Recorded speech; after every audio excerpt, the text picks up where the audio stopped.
Hello learners and welcome back to Learno. मैं हूं आदित्य तोमर और आज के इस लेक्चर के अंदर हम सीबीएसई क्लास 10 केमिस्ट्री के chapter number 2 acids bases and salts के साथ शुरू करने जा रहे हैं।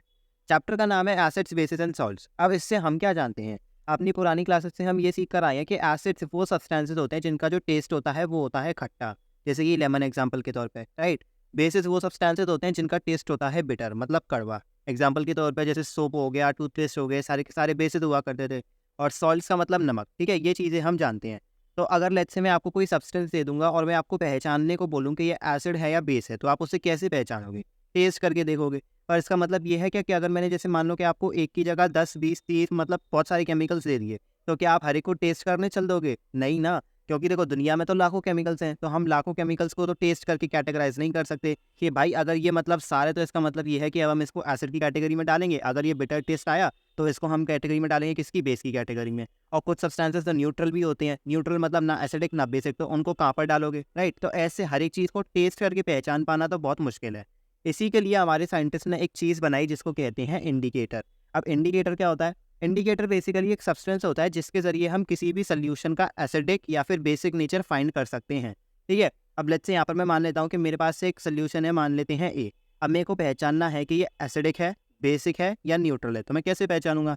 मैं इंडिकेटर को यूज़ करके पहचानूंगा। अब इंडिकेटर भी 4 तरह के होते हैं। पहला होता है नेचुरल इंडिकेटर, दूसरा होता है सिंथेटिक इंडिकेटर, तीसरा ओल्फैक्टरी इंडिकेटर एंड चौथा है यूनिवर्सल इंडिकेटर। एक एक करके समझते हैं, ठीक है। नेचुरल इंडिकेटर के नाम में ही वर्ड आ रहा है नेचर, तो इसका मतलब ये वो इंडिकेटर्स हैं जो नेचर से फाइंड किए जाते हैं। एग्जाम्पल के तौर पे दिया हुआ है लिटमस। अब लिटमस जो होता है वो एक पौधे से निकाला जाता है, एक प्लांट से निकाला जाता है जिसको कहते हैं लाइकन, और लाइकन होता है पर्पल कलर का, ठीक है। Secondly we have turmeric. अब टर्मरिक तो ऑब्वियसली बात है एक स्पाइस है, तो ऑब्वियसली बात है नेचुरल हो गया।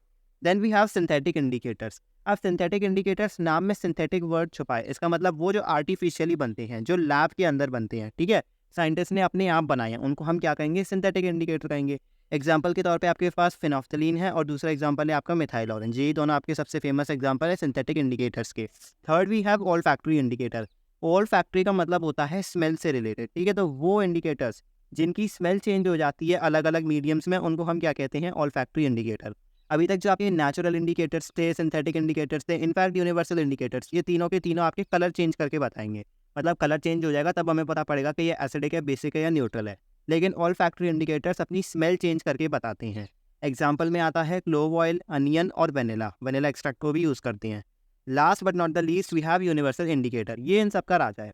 ये क्या होता है? ये बहुत सारे इंडिकेटर्स से मतलब मिलकर बना होता है, ठीक है। मतलब मैं इसमें लिटमस भी मिला दूँ, फिनोफ्थलीन भी मिला दूँ, अनियन भी मिला दूँ, मतलब ऐसे बहुत सारे इंडिकेटर्स को जब हम मिक्स करके कोई इंडिकेटर बनाते हैं तो उसको कहते हैं यूनिवर्सल इंडिकेटर।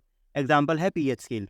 अब ये देख लेते हैं कि जैसे अभी हमने इन बात करी, इन एग्जांपल्स की, जैसे कि litmus, turmeric, phenolphthalein, methyl orange वगैरह की, तो इनका कलर कैसा होता है? एसिडिक, बेसिक और न्यूट्रल मीडियम्स में, राइट। और फिर जो स्मेल वाले हैं, मतलब जो ओल्फैक्टरी इंडिकेटर्स हैं, उनकी क्या स्मेल देखने को मिलती है, राइट।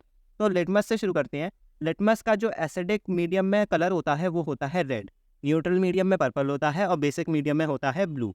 अब ये जो लिटमस पेपर होता है ना, ये दो तरह का आपको देखने को मिलता है। एक होता है ब्लू कलर का लिटमस और दूसरा होता है आपका रेड कलर का लिटमस। जब भी हम किसी एसिडिक मीडियम को चेक करेंगे लिटमस के जरिए, तो हम हमेशा ब्लू लिटमस यूज़ करते हैं, ठीक है। क्योंकि अगर हम ब्लू लिटमस डालेंगे किसी भी एसिड में तो उसका कलर चेंज होकर रेड हो जाएगा, तो इससे हमें पता पड़ जाएगा कि हाँ भाई ये हमारा एसिडिक मीडियम है। लेकिन अगर हम रेड यूज़ करेंगे तो उसका कलर चेंज नहीं होगा, वो एज इट इज़ रेड ही रहेगा, ठीक है। तो इससे हमें श्योरिटी नहीं मिल पाती है, इसी वजह से हम ब्लू यूज़ करेंगे for acid and red use करेंगे फॉर बेस, ठीक है। क्योंकि वो फिर रेड से ब्लू में चेंज हो जाएगा। और न्यूट्रल मीडियम में तो इसका कलर पर्पल रहता ही है, जैसा उसका कैरेक्टरिस्टिक कलर भी है। Then we have turmeric. Turmeric का एसिडिक मीडियम में कलर होता है येलो, न्यूट्रल में भी येलो रहता है और बेसिक में रेड हो जाता है। इसका एक प्रैक्टिकल एग्जांपल लेके देखो। जैसे अगर गलती से आपकी व्हाइट शर्ट पर कभी सब्जी गिर जाती है, राइट, तो आपने देखा होगा कि वहाँ पर पीला स्टेन पड़ जाता है। अब ऑब्वियसली बात है, मार से बचने के लिए आप उसको धोने भगोगे। अब धोने जाओगे तो आप उसे या तो सोप से वॉश करोगे या फिर डिटर्जेंट से वॉश करोगे। एज सुन एज आप उस पर सोप लगाते हो ना, आप कभी नोटिस करना उसका कलर रेड में चेंज हो जाता है। और ये इसलिए होता है क्योंकि जो आपका सोप होता है वो एक बेसिक मीडियम होता है, और जैसे ही आपका बेस अप्लाई होगा टर्मरिक से, वो चेंज होकर रेड कलर में बदल जाता है। और फिर जैसे ही उसे पानी से वापस धो दोगे वो वापस येलो कलर में हो जाता है, ठीक है। तो ये होता है। Then we have red cabbage. इसका एसिडिक मीडियम में कलर होता है रेड, न्यूट्रल मीडियम में ब्लू होता है और बेसिक मीडियम में हो जाता है green. Then we have China rose. China rose का एसिडिक मीडियम्स में रहता है मेजेंटा कलर और न्यूट्रल में हो जाता है लाइट पिंक। मेजेंटा मतलब आपका डार्क पिंक, ठीक है। और बेसिक मीडियम में इसका कलर हो जाता है green. Then we have hydrangea flower. Hydrangea flower का एसिडिक मीडियम में कलर हो जाता है ब्लू, न्यूट्रल में पर्पल रहता है और बेसिक मीडियम्स में पिंक हो जाता है। तो अभी तक ये जो शुरू के 5 इंडिकेटर्स थे ये आपके नेचुरल इंडिकेटर्स थे जो कलर चेंज करके आपको एसिड, बेसिक और या फिर न्यूट्रल मीडियम का पता लगवाएंगे। अब फिनोफ्थलीन और मिथाइल ऑरेंज जो है ये दोनों आपके सिंथेटिक इंडिकेटर्स हैं और फिर बाकी के जो तीनों नीचे हैं ये आपके ऑल्फैक्टरी इंडिकेटर्स हैं।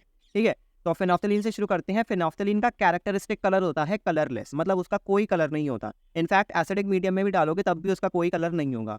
ये सिर्फ एक ही चीज़ में फ़ायदेमंद होता है जब आपको बेस पहचानना हो, क्योंकि उसमें इसका कलर होके चेंज हो जाता है पिंक। ठीक है, then we have methyl orange. Methyl orange का कैरेक्टरिस्टिक कलर होता है ऑरेंज, जैसा कि उसका नाम भी है, और एसिडिक मीडियम में इसका कलर हो जाता है रेड और इसका बेसिक मीडियम में हो जाता है येलो।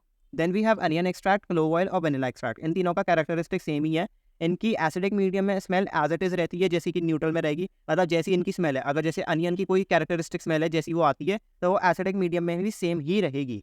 लेकिन जब वो किसी बेसिक मीडियम के कांटेक्ट में आएगी तो वो अपनी स्मेल को लूज़ कर जाएगी, मतलब आपको फिर वो जो अनियन से स्मेल आनी चाहिए थी वो आपको स्मेल नहीं आएगी। ठीक है, तो इनमें से आपको याद कौन कौन से रखने हैं, मतलब कौन कौन से इंपॉर्टेंट, तो मैं आपको वो बता देता हूँ। देखो, ये लिटमस इंपॉर्टेंट है, टर्मरिक इंपॉर्टेंट है, रेड कैबेज नहीं है, ना चाइना रोज है, ना हाइड्रेंजिया फ्लावर है, फिनोफ्थलीन है, मिथाइल ऑरेंज है, और ये तीनों तो बहुत ही ईजी हैं, तो ऑब्वियसली बात है ये तो कभी कभार ही आ जाते हैं पर अच्छे खासे हैं। ठीक है, अब बढ़ते हैं एसिड्स की तरफ। अब यहाँ पर एक क्वेश्चन उठ के आता है कि हम ये जो एसिड्स, बेसिस और सॉल्ट्स को क्लासीफाई कर रहे हैं वो किस कैटेगरी पे कर रहे हैं। तो देखो, इतना आप लोग जानते हो कि हमारे पास बहुत सारे केमिकल्स होते हैं, तो उन केमिकल्स को क्लासीफाई करने के लिए भी हमारे पास अलग अलग तरीके होते हैं। ठीक है, तो मैं आपको एक छोटा सा एनालॉजी से एक्सप्लेन करता हूँ। पिछली क्लासेस से आप क्या क्या सीख कर आए हो। आप ये जानते हो मैटर होता है, ठीक है, और मैटर को हम दो कैटेगरीज में डिवाइड करके चलते हैं। क्या? एक तो होता है आपका प्योर मैटर, मतलब प्योर सब्सटेंसेस, और दूसरा होता है इम्प्योर। ठीक है, अभी इम्प्योर वाली कैटेगरी को हम हटा के चलेंगे, अभी हम सिर्फ प्योर को कंसिडर करते हैं। प्योर के अंदर आपकी दो चीज़ें आती हैं। सबसे पहले तो आते हैं आपके एलिमेंट्स, ठीक है, और दूसरे होते हैं आपके कंपाउंड्स। एलिमेंट्स के अंदर आपके आ जाते हैं मेटल्स, नॉन मेटल्स और मेटलॉइड्स। ठीक है, और कंपाउंड्स के अंदर आपके आ जाते हैं एसिड्स, बेसिस एंड सॉल्ट्स। ठीक है, एसिड्स, बेसिस एंड सॉल्ट्स। अब ये जो एलिमेंट्स वाला क्लासिफिकेशन है इसको हम चैप्टर नंबर 3 के अंदर पढ़ते हैं। चैप्टर नंबर 3 का नाम है मेटल्स एंड नॉन मेटल्स। उसके अंदर हम ये एलिमेंट्स वाला क्लासिफिकेशन पढ़ते हैं, और इस चैप्टर के अंदर कंपाउंड्स, अभी हम कंपाउंड्स का क्लासिफिकेशन पढ़ेंगे जो कि है एसिड्स, बेसिस एंड सॉल्ट्स वाला। ठीक है, तो किसकी बेसिस पे हम क्लासीफाई कर रहे हैं? कंपाउंड्स के बेसिस पे एसिड, बेसिस एंड सॉल्ट्स में क्लासीफाई कर रहे हैं। तो शुरुआत करते हैं एसिड्स के साथ। अब एसिड्स क्या होते हैं? अगर एक फिक्स डेफिनेशन चाहिए एसिड्स की तो वो क्या होते हैं? एसिड्स होते हैं केमिकल सब्सटेंसेस, ऑब्वियसली बात है केमिकल्स हैं, जो पानी में डिसोसिएट कर कर हाइड्रोनियम आयंस को जन्म देते हैं। ठीक है, अब इसका क्या मतलब हुआ? ये हाइड्रोनियम आयंस क्या होते हैं? तो देखो, अगर मैं यहाँ पर फॉर एग्जांपल एक एसिड ले लेता हूँ, हाइड्रोक्लोरिक एसिड, ठीक है, और अगर मैं इसको पानी में मिलाता हूँ विच इज़ वाटर, तो क्या होगा? इसके अंदर से हमारे पास हाइड्रोजन आयंस के वो मिलेंगे। तो हाइड्रोजन आयन मेरे को मिल गया। अब ये क्या होते हैं ना, ये हाइड्रोजन आयन बहुत ही ज़्यादा अनस्टेबल होते हैं, और अनस्टेबल होने की वजह से ये ऐसे एग्जिस्ट नहीं कर पाते, इसलिए ये क्या करते हैं, ये पानी के साथ मिल जाते हैं। तो सेकंड रिएक्शन होगा H पॉजिटिव प्लस H2O। ठीक है, तो अब ये जब हाइड्रोजन वाटर के साथ जब मिलेंगे तो ये बनाते हैं आपके हाइड्रोनियम आयन। ठीक है, H3O पॉजिटिव, ये H3O पॉजिटिव होंगे आपके हाइड्रोनियम आयंस, या फिर इनको ये कह सकते हो कि एक्वस हाइड्रोजन आयंस। ठीक है, तभी यहाँ पर एक्वस साइन दिया हुआ है। अब थोड़े कैरेक्टरिस्टिक्स पढ़ लेते हैं एसिड्स के। सबसे पहला है कि ये सॉर इन टेस्ट होता है, कोई नई बात नहीं है, ये तो हम जानते ही हैं। सेकेंडली, ब्लू लिटमस के कलर को ये रेड में चेंज कर देता है, ये भी हम जानते हैं। इसकी पीएच वैल्यू होती है हमेशा 7 से कम। अब ये पीएच वैल्यू क्या होता है इसको हम आगे समझेंगे, अभी के लिए आप इसको बस इतना समझ के रखोगे 7 से हमेशा कम होती है एसिड्स की पीएच वैल्यू।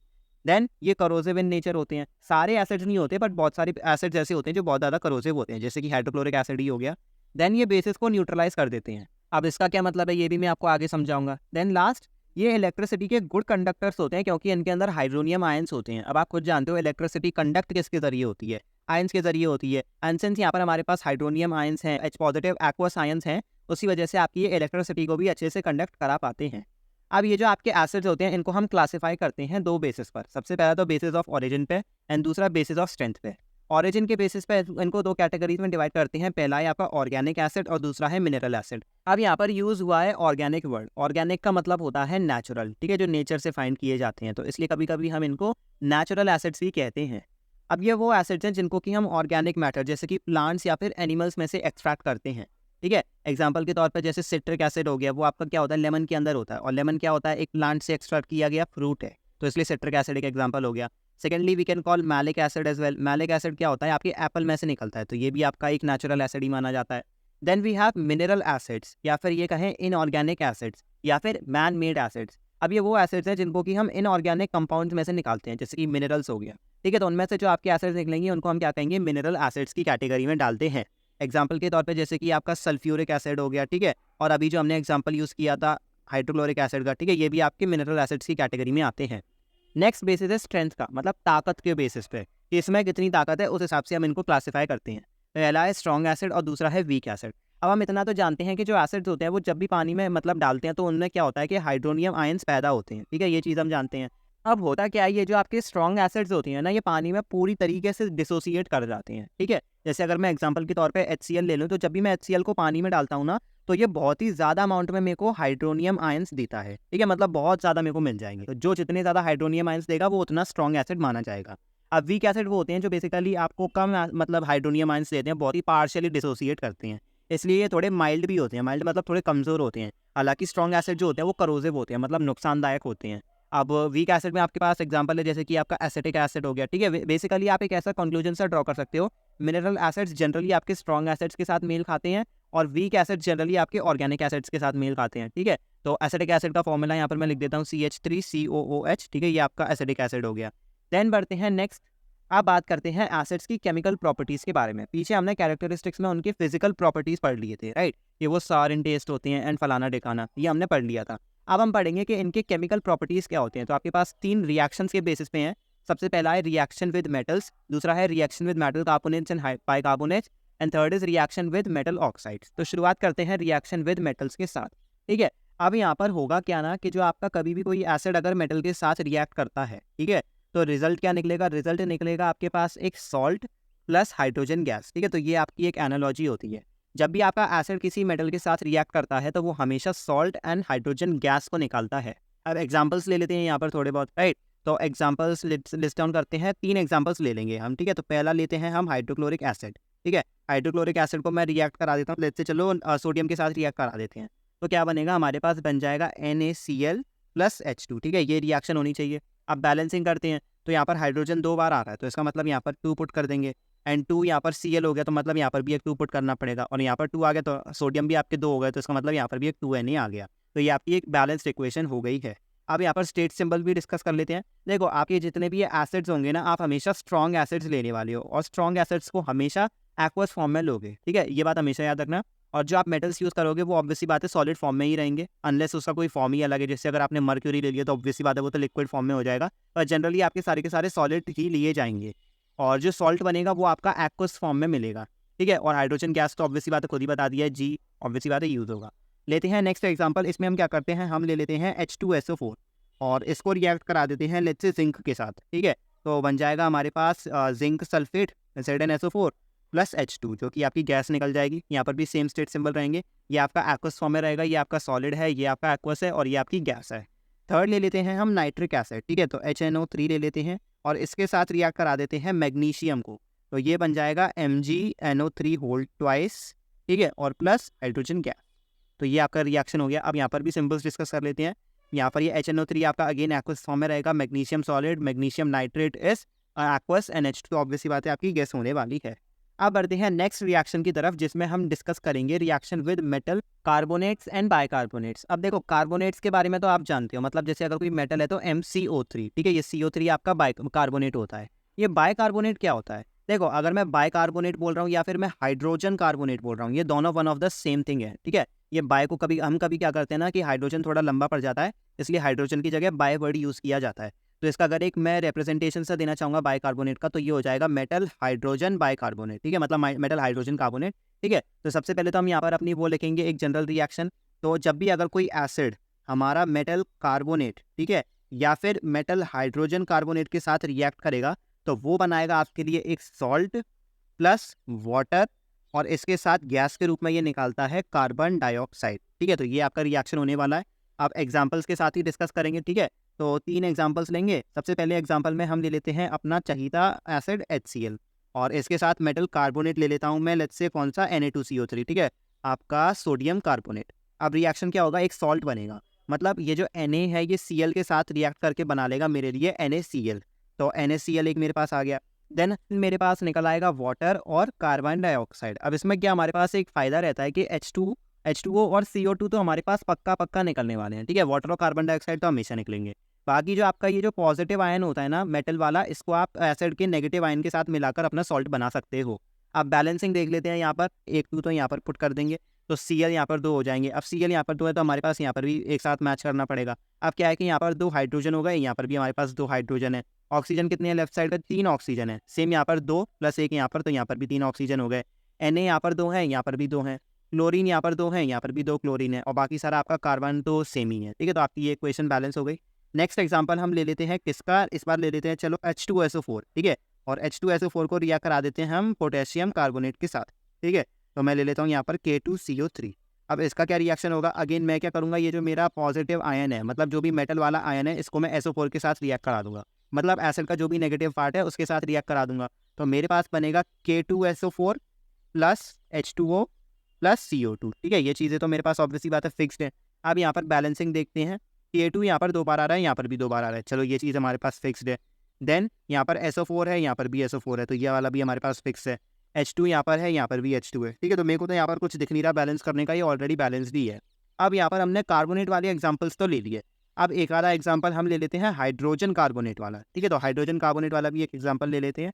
तो एसिड तो हम अपना वही ले लेते हैं, हाइड्रोक्लोरिक एसिड अभी के लिए, और मेटल हाइड्रोजन कार्बोनेट के लिए ले लेते हैं NaHCO3। ठीक है, सोडियम हाइड्रोजन कार्बोनेट। अब यहाँ पर क्या होगा, सेम रिएक्शन होने वाला है। देखो आपका ये जो सोडियम है ये Cl के साथ बन जाएगा NaCl प्लस H2O, और CO2 तो ऑब्वियसली बात है बनने वाला है। तो ये हमारे पास एग्जाम्पल हो गया। अब यहाँ पर बैलेंसिंग देखते हैं। देखो Na यहाँ पर एक है, यहाँ पर भी Na एक ही है। ठीक है, हाइड्रोजन यहाँ पर एक है, मतलब 2 हाइड्रोजन यहाँ पर हो गए, और यहाँ पर भी हमारे पास 2 हाइड्रोजन है। क्लोरीन यहाँ पर एक है, यहाँ पर भी क्लोरीन एक ही है। ऑक्सीजन यहाँ पर 3 है, यहाँ पर भी हमारे पास 3 ऑक्सीजन है। ठीक है, और कार्बन तो ऑब्वियसली बात है एक ही है। तो ये तो ऑलरेडी बैलेंस्ड हमारे पास इक्वेशन है। अब बढ़ते हैं नेक्स्ट टाइप ऑफ रिएक्शन की तरफ, जो कि है रिएक्शन विद मेटल ऑक्साइड्स। अब इसमें क्या होगा कि जब भी आपकी कोई मेटल ऑक्साइड, ठीक है, मेटल ऑक्साइड मैंने यहाँ पर ले ली, जब भी कोई मेटल ऑक्साइड आपके एसिड के साथ रिएक्ट करती है तो ये बनाती है सॉल्ट प्लस वाटर। ठीक है, सॉल्ट प्लस वाटर की आपका यहाँ पर रिएक्शन होने वाला है। एग्जाम्पल्स लेंगे, ऑब्वियसली बात है। पहले एग्जाम्पल में हम यहाँ पर मेटल ऑक्साइड के रूप में ले लेते हैं लेट्स से कार्बन ऑक्साइड। ठीक है, प्लस एसिड में मैंने ले लिया HCl। अब यहाँ पर सॉल्ट एंड वाटर बनेगा, तो ये जो बेसिकली Cu है ये आपका क्लोरीन के साथ जाएगा, तो ये बन जाएगा CuCl2। ठीक है, प्लस H2O। अब यहाँ पर बैलेंसिंग देखो, यहाँ पर क्या है ना कि ये जो आपका क्लोरीन है राइट हैंड साइड वाला, इधर क्लोरीन आपके पास जो है, लेकिन यहाँ पर सिर्फ एक ही है, तो इसको बैलेंस करने के लिए एक 2 मैं यहाँ पर पुट करूँगा। इससे क्या है कि पूरी इक्वेशन बैलेंस हो जाएगी। ठीक है, क्योंकि Cu यहाँ पर एक है, यहाँ पर भी Cu एक है, ऑक्सीजन एक है, ऑक्सीजन यहाँ पर भी एक है, यहाँ पर 2 हाइड्रोजन होगा, यहाँ पर भी हाइड्रोजन 2 है। ठीक है, एक रिएक्शन तो हमारे पास ये हो गया। नेक्स्ट एग्जाम्पल में हम ले लेते हैं MgO। ठीक है, मैग्नीशियम ऑक्साइड, और इसको रिएक्ट करा देते हैं चलो अपने H2SO4 के साथ। ठीक है, तो रिएक्शन क्या होगा, ये जो आपका मैग्नीशियम है ये रिएक्ट कर जाएगा SO4 के साथ, तो ये बन जाएगा MgSO4 प्लस H2O। अब यहाँ पर देखते हैं ये इक्वेशन बैलेंस है या अनबैलेंस्ड है। मैग्नीशियम एक है, यहाँ पर भी एक है। ठीक है, H2 एक है, यहाँ पर भी चलो यही है, ऑक्सीजन भी एक ही है, और SO4 तो यहाँ पर ग्रुप ही सेम है, तो ये इक्वेशन तो ऑलरेडी बैलेंस्ड है। तो अभी के लिए इसको यहीं विराम देते हैं, बढ़ते हैं नेक्स्ट टॉपिक की तरफ, विच इज बेसिस। अब बेसिस क्या होते हैं? बेसिस वो केमिकल सब्सटेंसेस होते हैं जो पानी में डिसोसिएट करके आपको हाइड्रोक्साइड आयंस देते हैं। इनके केस में कोई भी आपका रिएक्शन नहीं होने वाला। मतलब जैसे कि एसिड्स के केसेस में क्या होता था कि जो आपकी H पॉजिटिव निकलते थे वो वाटर के साथ मिलकर ही जाके हाइड्रोनियम आयंस बनाते थे। इनके केस में कुछ नहीं है, ये सीधे सीधे अपने हाइड्रोक्साइड आयंस निकालते हैं जो बिल्कुल आपके स्टेबल होते हैं, और इनको पानी से कंबाइन करने की कोई ज़रूरत नहीं होती है। तो अब बेसिस के कुछ कैरेक्टरिस्टिक्स को डिस्कस कर लेते हैं जो कि इनकी फिजिकल प्रॉपर्टीज़ है। सबसे पहली बात, जो आपके बेसिस होते हैं वो बिटर इन टेस्ट होते हैं। ठीक है, यह बात हमें पता है। सेकेंडली, ये रेड लिटमस को ब्लू कलर में चेंज कर देते हैं, ये भी कोई नई बात नहीं है। इनकी जो pH वैल्यू रहती है वो हमेशा 7 से ज़्यादा रहती है। एसिड्स के केस में क्या हुआ करता था कि उनकी pH वैल्यू हमेशा 7 से कम हुआ करती थी, और बेसिस के केस में हमेशा 7 से ज़्यादा होगी। ये सोपी टू टच होते हैं, मतलब अगर आप इन्हें छुओगे तो आपको ऐसा लगेगा साबुन साबुन सा लगता है, राइट। देन ये एसिड्स को न्यूट्रलाइज कर देते हैं। अब इसका क्या मतलब है, ये तो हम न्यूट्रलाइजेशन रिएक्शन में ही सीखेंगे। एंड देन लास्टली, ये इलेक्ट्रिसिटी के गुड कंडक्टर्स होते हैं क्योंकि इनके अंदर हाइड्रोक्साइड आयंस होते हैं। अब सिंस यहाँ पर आयंस प्रेजेंट है, इसका मतलब ये है कि ये इलेक्ट्रिसिटी को तो कंडक्ट कराएंगे। इसके अलावा बेसिस की एक सब पार्ट भी होती है जिसको कि हम कहते हैं एल्कलीज। ठीक है, ये इसका एक सब पार्ट है। अब एल्कलीज उन बेसिस को कहा जाता है जो वाटर सोल्यूबल होती हैं। ठीक है, वाटर सोल्यूबल होने का क्या मतलब है, मतलब वो जो पानी में मतलब आराम से मिक्स हो सकते हैं, उनको हम क्या टर्म करते हैं, उनको हम कहते हैं एल्कलीज। ठीक है, इसलिए कभी कभी आपने देखा भी होगा हम बहुत सारे बेसिक चीज़ों को एल्कलीन भी कह के बुलाते हैं, राइट। तो ये यही रीज़न है। अब इसमें एक पॉइंट जो आपको नोट करना है वो ये है कि आपकी जो बेसिस होती हैं सारे के सारे बेसिस एल्कलीज नहीं होते, लेकिन सारी की सारी एल्कलीज बेसिस होती हैं, राइट। एल्कलीज के कुछ एग्जांपल आप ले सकते हो, जैसे कि आपका सोप हो गया, राइट, आपका टूथपेस्ट हो गया, या फिर बेकिंग सोडा, बेकिंग पाउडर, ये सारे के सारे आपकी एल्कलीज होते हैं। अब बढ़ते हैं बेसिस के क्लासिफिकेशन की तरफ। यहाँ पर सिर्फ एक ही बेसिस पर कैटेगराइज करते हैं, वो है स्ट्रेंथ के बेसिस पे। वीक बेसिस और आपके स्ट्रॉन्ग बेसिस, यही दो कैटेगरीज हैं। यहाँ पर भी सेम ही चीज़ होगी, जो ज़्यादा हाइड्रोक्साइड आयंस देता है वो आपकी कैटेगरी में किसके आएगा, स्ट्रॉन्ग बेसिस की कैटेगरी में आएगा। ठीक है, जो पूरी तरीके से पानी में आयोनाइज हो जाते हैं और लार्ज अमाउंट में आपको हाइड्रोक्साइड आयंस देते हैं। एग्जाम्पल के तौर पर आप ले सकते हो यहाँ पर NaOH, ठीक है, और पोटेशियम हाइड्रोक्साइड। ठीक है, पहला वाला आपका हो गया सोडियम हाइड्रोक्साइड, दूसरा वाला हो गया पोटेशियम हाइड्रोक्साइड, जो आपको लार्ज अमाउंट में हाइड्रोक्साइड आयंस देते हैं। वीक बेसिस वो बेसिस हैं जो बहुत ही कम अमाउंट में आपको हाइड्रोक्साइड आयंस देते हैं, जैसे कि आपका कैल्शियम हाइड्रोक्साइड हो गया। ठीक है, ये आपका एक एग्जांपल है। देन NH4OH, आपका अमोनियम हाइड्रोक्साइड। ठीक है, ये आपके एग्जांपल्स हो गए। बढ़ते हैं इनकी केमिकल प्रॉपर्टीज़ की तरफ। इनकी दो ही केमिकल प्रॉपर्टीज़ हैं। पहली तो आपकी रिएक्शन विद मेटल्स और दूसरा है with reaction with non metal oxides. ये क्या होता है ना कि मेटल कार्बोनेट्स के साथ रिएक्ट नहीं करते, ना तो हाइड्रोजन कार्बोनेट्स के साथ, ना ही मेटल कार्बोनेट्स के साथ। पहले देखते हैं रिएक्शन विद मेटल्स को। तो सबसे पहले हम इसकी भी स्टेटमेंट लिखेंगे क्या होता है। तो जब भी कोई बेस आपका मेटल के साथ रिएक्ट करता है तो सेम ही चीज़ देता है, आपको एक सॉल्ट देगा और हाइड्रोजन गैस देगा। ठीक है, एग्जाम्पल से मैं आपको अच्छे से समझाता हूँ। एग्जाम्पल हम यहाँ पर लेते हैं, चलो अपने सबसे फेमस बेस के बारे में, NaOH। ठीक है, और मेटल पे मैं यहाँ पर ले लेता हूँ जिंक। ठीक है, अब यहाँ पर रिएक्शन जो होती है ना वो थोड़ी सी बच्चों को कंफ्यूजिंग लगती है। अब होता क्या है, ये जो आपका Zn है वो Na से कम रिएक्टिव है, तो जो आपका Na है वो अपने OH को Zn को तो ले जाने नहीं देगा। लेकिन क्या करते हैं, ये सारे के सारे इकट्ठे हो जाते हैं। तो इससे हमारे पास क्या रिजल्ट बनेगा, ये जो आपका Na है ये हो जाएगा Na2ZnO2 प्लस हाइड्रोजन गैस। ठीक है, ये आपका रिएक्शन होने वाला है। अब इसको बैलेंस करके देखेंगे तो यहाँ पर 2 Na आ रहे हैं, तो एक Na तो मेरे को यहाँ पर जाने जा रहा है, तो 2 हो जाएगा। देन Zn यहाँ पर एक है, चलो यहाँ पर भी एक है। ऑक्सीजन कितने बन रहे हैं, ऑक्सीजन भी सेम हो गए। तो ये आपकी रिएक्शन यहाँ से बैलेंस हो गई है। एक और एग्जाम्पल ले लेते हैं। ठीक है, एग्जाम्पल के तौर पर इस बार मैं यहाँ पर ले लेता हूँ पोटेशियम हाइड्रोक्साइड। ठीक है, इसको हम रिएक्ट करा देते हैं लेट्स से मैग्नीशियम के साथ। तो होगा क्या, यहाँ पर भी सेम ही चीज़ होने वाली है। आपका ये जो K है इसको मैं आगे रखूंगा, तो ये हो जाएगा K2MgO2। ठीक है, सेम यहाँ पर ये सारे के सारे कंबाइन कर जाएंगे और हाइड्रोजन को अलग छोड़ देंगे, और ये गैस वाला सिंबल जरूर बना देना। अब यहाँ पर भी सेम बैलेंसिंग करके देखते हैं, तो यहाँ पर 2 आ जाएगा, सेम रिएक्शन होने वाला। बढ़ते हैं नेक्स्ट टाइप ऑफ रिएक्शन की तरफ, जो कहता है कि reaction with non metal oxides. इसकी भी सबसे पहले तो हम वर्ड इक्वेशन लिखते हैं कि होता क्या है।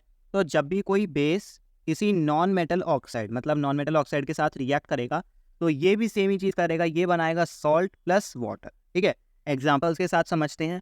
पहला एग्जाम्पल लेते हैं, कौन सा बेस, चलो NaOH के साथ ही शुरू करते हैं, और इसको रिएक्ट कराते हैं किसी non metal oxide, let's say carbon dioxide के साथ। ठीक है, कार्बन डाइऑक्साइड आपकी नॉन मेटल ऑक्साइड है, तो ये जो Na है ये बच जाएगा इस CO2 के साथ और बना लेगा यहाँ पर Na2CO3, और H2O तो ऑब्वियसली बात है यहाँ पर बनने ही वाला है। अब इसको बैलेंस करके देखते हैं, तो बैलेंसिंग में क्या होगा, यहाँ पर 2 सोडियम आ रहे हैं, तो यहाँ पर भी हम एक 2 पुट कर देंगे। एंड आप देखोगे तो ये बैलेंस ही है ऑलमोस्ट, क्योंकि देखो 2 सोडियम हो गए, सोडियम बैलेंस हो गया। देन H2 यहाँ पर 2 है, यहाँ पर भी आपके पास 2 हाइड्रोजन हो गए, कार्बन 1 है, यहाँ पर भी कार्बन 1 है। ठीक है, ऑक्सीजन यहाँ पर कितने हैं, 4 हैं, यहाँ पर भी 2 और यहाँ पर भी 2, तो ये ऑब्वियसली बैलेंस हो चुकी है। अब नेक्स्ट एग्जांपल ले लेते हैं किसी वीक बेस के साथ, तो यहाँ पर हम ले लेते हैं कैल्शियम हाइड्रोक्साइड, और इसको भी कार्बन डाइऑक्साइड के साथ ही रिएक्ट करा देते हैं। तो होगा क्या, ये जो आपका बेसिकली कैल्शियम है ये अगेन इसके साथ बन जाएगा कैल्शियम कार्बोनेट, तो ये बन जाएगा CaCO3 प्लस वाटर, तो हमारे पास H2O निकल गया। अब बैलेंसिंग में देखते हैं, तो यहाँ पर क्या क्या दिख रहा है, यहाँ पर 3 4, यहाँ पर 4 ऑक्सीजन है, यहाँ पर हाइड्रोजन 2 है, यहाँ पर ऑक्सीजन 2 है, तो इसका मतलब ये है कि ये वाली इक्वेशन तो ऑलरेडी बैलेंस्ड है। अब बढ़ते हैं आगे, अब पढ़ेंगे न्यूट्रलाइजेशन रिएक्शन के बारे में। अब इसके बारे में हम बहुत देर से बात कर रहे हैं, तो अब इसको भी डिस्कस कर लेते हैं। न्यूट्रलाइजेशन रिएक्शन कुछ नहीं होता, एक एसिड और बेस के बीच का जब रिएक्शन होता है तब हम उसको न्यूट्रलाइजेशन रिएक्शन टर्म कर देते हैं। ठीक है, मतलब अगर लेट्स से हमारे पास कोई एसिड है और वो बेस के साथ रिएक्ट कर रहा है, तो उसी को ही हम न्यूट्रलाइजेशन रिएक्शन टर्म कर देते हैं। इसमें रिजल्ट क्या होता है, इसमें रिजल्ट के रूप में हमें सॉल्ट मिलता है और वाटर मिलता है। तो कुछ एग्जाम्पल्स के जरिए इसको समझने की कोशिश करते हैं। ठीक है, तो सबसे पहला हम एग्जाम्पल लेते हैं एक एसिड के साथ विच इज HCl, जो हमारा सबसे फेवरेट है। एंड देन बेस ले लेते हैं NaOH। अब क्या होगा, यहाँ पर सॉल्ट बनेगा, तो सॉल्ट में हमारे पास बन जाएगा NaCl, मतलब सोडियम क्लोराइड प्लस वाटर। ठीक है, तो हमने H2O लिख दिया। अब यहाँ पर नोट करने वाली बात क्या है, इसमें ये जो रिएक्शन हुआ है इसमें ये बात नोट करने की है कि एक एसिड और एक बेस साथ में रिएक्ट करके एक दूसरे के इफेक्ट को नलिफाई कर रहे हैं। ठीक है, इसी वजह से इसका नाम न्यूट्रलाइजेशन रिएक्शन होता है। न्यूट्रलाइजेशन का मतलब ही यही होता है कि न्यूट्रल कर देना। तो यहाँ पर एक एसिड किस कैटेगरी का होगा, वो एसिडिक बिहेवियर शो करेगा। ठीक है, और जो बेस होगा वो आपको कैसा बिहेवियर शो करेगा, वो बेसिक बिहेवियर शो करेगा।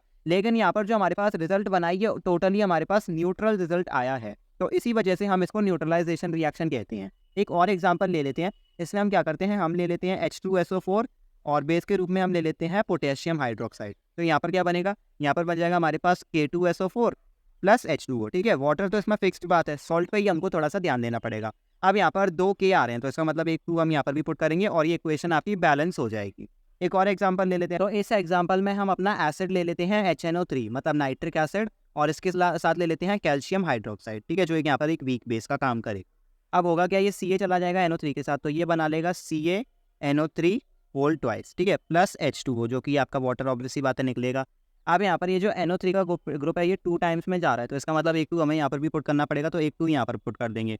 अब इससे क्या हो रहा है, यहाँ पर हाइड्रोजन 2 + 2, यहाँ पर 4 हाइड्रोजन हो रहे हैं और यहाँ पर सिर्फ अभी एक ही मतलब 2 ही हाइड्रोजन है, तो इसको बैलेंस करने के लिए एक 2 हम यहाँ पर पुट कर देंगे। अब यहाँ पर ऑक्सीजन कितने हो गए, 2 ऑक्सीजन प्लस 3 2 6, तो 6 + 2 यहाँ पर 8 ऑक्सीजन आपके पास हो गए हैं। यहाँ पर देखेंगे तो यहाँ पर हो जाएंगे 2 प्लस यहाँ पर ये 3 से मल्टीप्लाई होकर 3 × 3 3 2 6, तो 6 + 2 यहाँ पर भी 8 हो गए, तो हेंस ये हमारी इक्वेशन बैलेंस है। तो कुल मिला के कहने का मतलब ये है कि अगर एक एसिड बेस के साथ रिएक्ट करेगा तो वो सॉल्ट और वाटर प्रोड्यूस करता है, जिसमें होता क्या है कि एक एसिड बेस के इफेक्ट को नलीफाई कर देता है और एक बेस एसिड के इफेक्ट को नलीफाई कर देता है।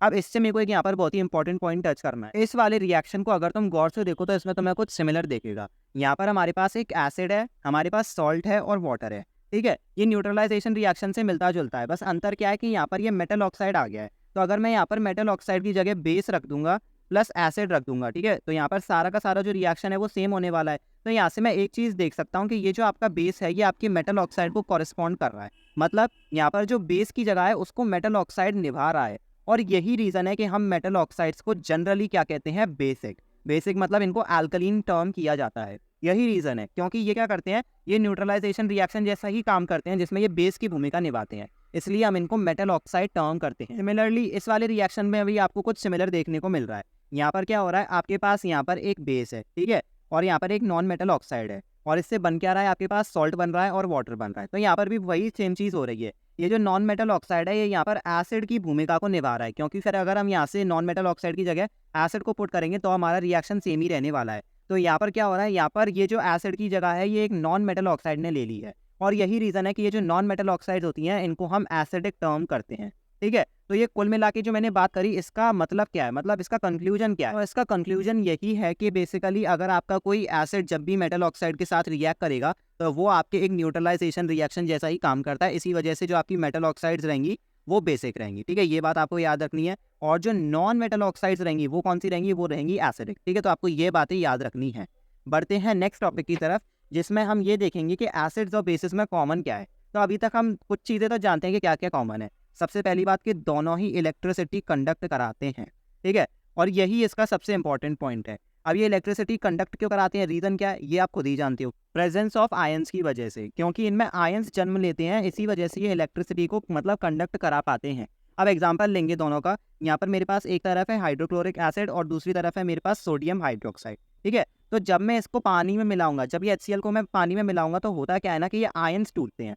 तो HCl किन आयंस को जन्म देगा, ये बनाएगा H positive plus Cl negative, ठीक है। वहीं आपका ये पानी भी आयंस बनाएगा, ये बनाएगा H positive plus oxygen die negative, ठीक है। तो आपकी कुल मिला के 4 आयंस जन्म लेते हैं, H positive, Cl negative, H positive and O die negative. अब ऑब्वियसली बात है, आप इतना तो जानते हो कि ये जो आपके H पॉजिटिव वाले आयंस है ये अकेले तो रहने वाले हैं नहीं है, तो ये H पॉजिटिव क्या करेगा, ये पानी के साथ मिक्स होकर बना लेगा हाइड्रोनियम आयन, ठीक है। तो यहाँ पर आपके पास बेसिकली आयंस जन्म लेते हैं, तो इसी वजह से इलेक्ट्रिसिटी को कंडक्ट कराते हैं। ये हमने केस देख लिया जब हमारे पास एक एसिड था। अब बेस वाले केस में भी देख लेते हैं। बेस में क्या होगा, ये NaOH H2O के साथ कंबाइन होगा और हमारे पास क्या बनेगा, ये H2O का तो हम जानते हैं, ये बन जाएगा H positive plus O die negative, लेकिन हमारे पास ये NaOH टूट के बन जाएगा Na positive plus OH negative, ठीक है। तो यही इनका पॉइंटर है। मतलब जब भी हम एसिड्स को क्लासिफाई करते थे तो हमारे पास क्या डेफिनेशन थी कि वो हाइड्रोनियम आयंस को जन्म देते हैं, ठीक है। तो यहाँ पर हम H+ को बेसिकली एक्वस फॉर्म में ऐसे रिप्रेजेंट करते हैं, ठीक है। हाइड्रोनियम आयंस को लिखने के 2 तरीके होते हैं, या तो आप सीधे सीधे लिख दो H3O+ पॉजिटिव, या फिर अगर H पॉजिटिव लिख रहे हो तो ब्रैकेट में एक्वस मेंशन कर दो, उससे हम ये मान के चलते हैं कि पानी में है, ठीक है।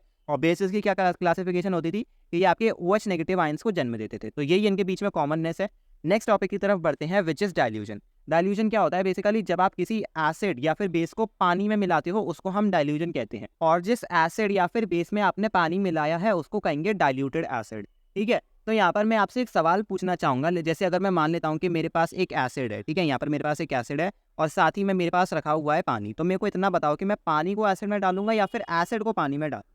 तो यहाँ पर आपका सीधा साधा आंसर यही है कि आप एसिड को पानी में डालोगे। गलती से भी पानी को एसिड में डाल दिया तो बहुत बड़ा नुकसान हो जाएगा। अब ऐसा क्यों है? तो देखो इसलिए होता है कि ये जो डाइल्यूजन की प्रोसेस होती है, मतलब किसी भी एसिड या बेस को डाइल्यूट करने का ये जो प्रोसेस है, ये जो प्रक्रिया है, ये बहुत ही एक्सोथर्मिक है। एक्सोथर्मिक का मतलब तुम खुद जानते हो, मतलब इसमें बहुत ज़्यादा हीट एनर्जी रिलीज़ होने वाली है। और होता क्या है, जब तुम एक एसिड को वाटर में डालोगे तो यहाँ पर थोड़ा माइक्रो लेवल पे सोच के देखो। वाटर के अंदर तुम्हारे पास H2O है, ठीक है? और यहाँ पर एसिड में चलो मैं यहाँ पर HCl मान के चल रहा हूँ। तो होगा क्या कि अगर तुमने पानी डाला है एसिड के अंदर, तो ये सारे के सारे ये जो HCl के बेसिकली कंपाउंड्स हैं, ठीक है? मतलब ऐसा मान लो कि HCl साथ में ऐसे बहुत सारी HCl इस एसिड के अंदर ऐसे मतलब कंपाउंड्स बन के बैठे हुए हैं, ठीक है? तो अब इन सबको क्या करना है, इन सबको आयंस छोड़ने हैं। और तुम खुद जानते हो कि ये क्या है, ये एक स्ट्रॉन्ग एसिड है। और स्ट्रॉन्ग एसिड होने का मतलब ये है कि भाई ये डिसोसिएट बहुत जल्दी करता है, मतलब आयोनाइज बहुत ही जल्दी करता है। इसका मतलब ये है कि अगर मैंने इसको पानी में मतलब बिल्कुल भी टच आने दिया तो ये बहुत जल्दी अपने आयंस को छोड़ेगा।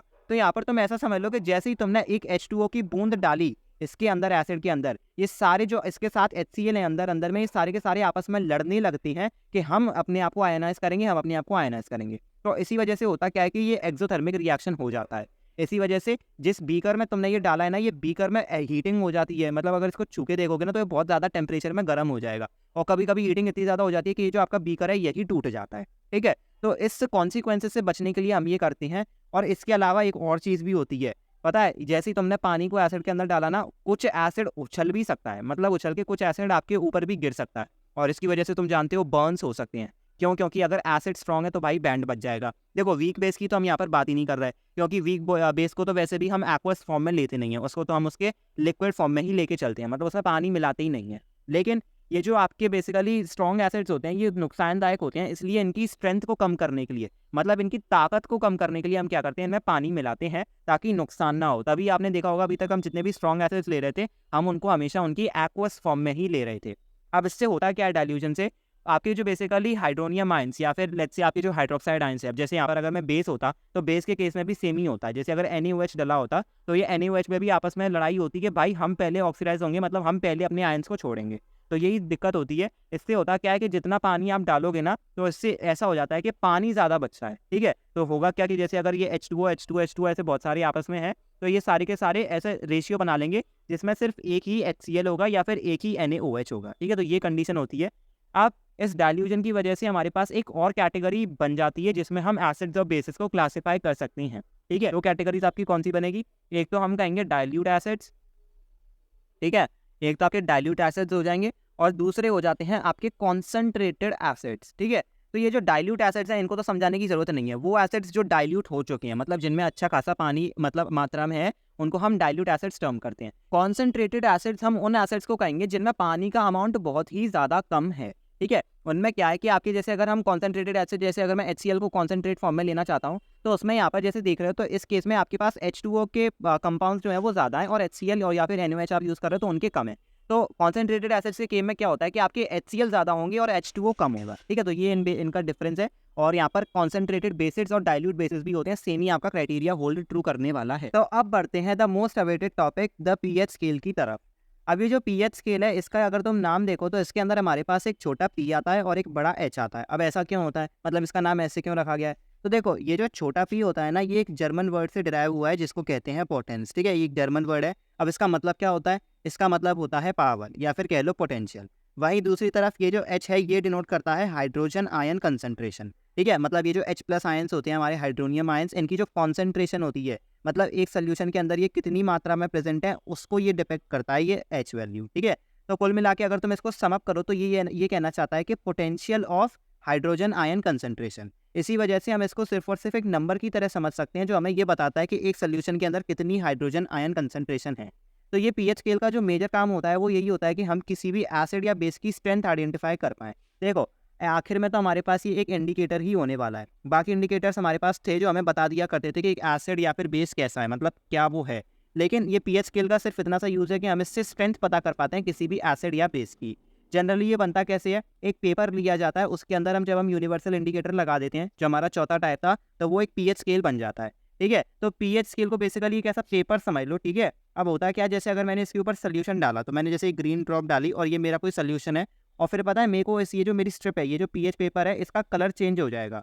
और ये जो हमारे पास पूरी स्केल बनी हुई है, इनमें से हमें जो कलर दिखेगा ना, वो उसकी पीएच वैल्यू बन जाएगी। अब जैसे मान लेते हैं कि मेरे पास यहाँ पर जो वैल्यू बनती है वो बन जाती है यहाँ पर ऑरेंज, मतलब मेरा जो पीएच पेपर है वो ऑरेंज कलर में बदल जाता है।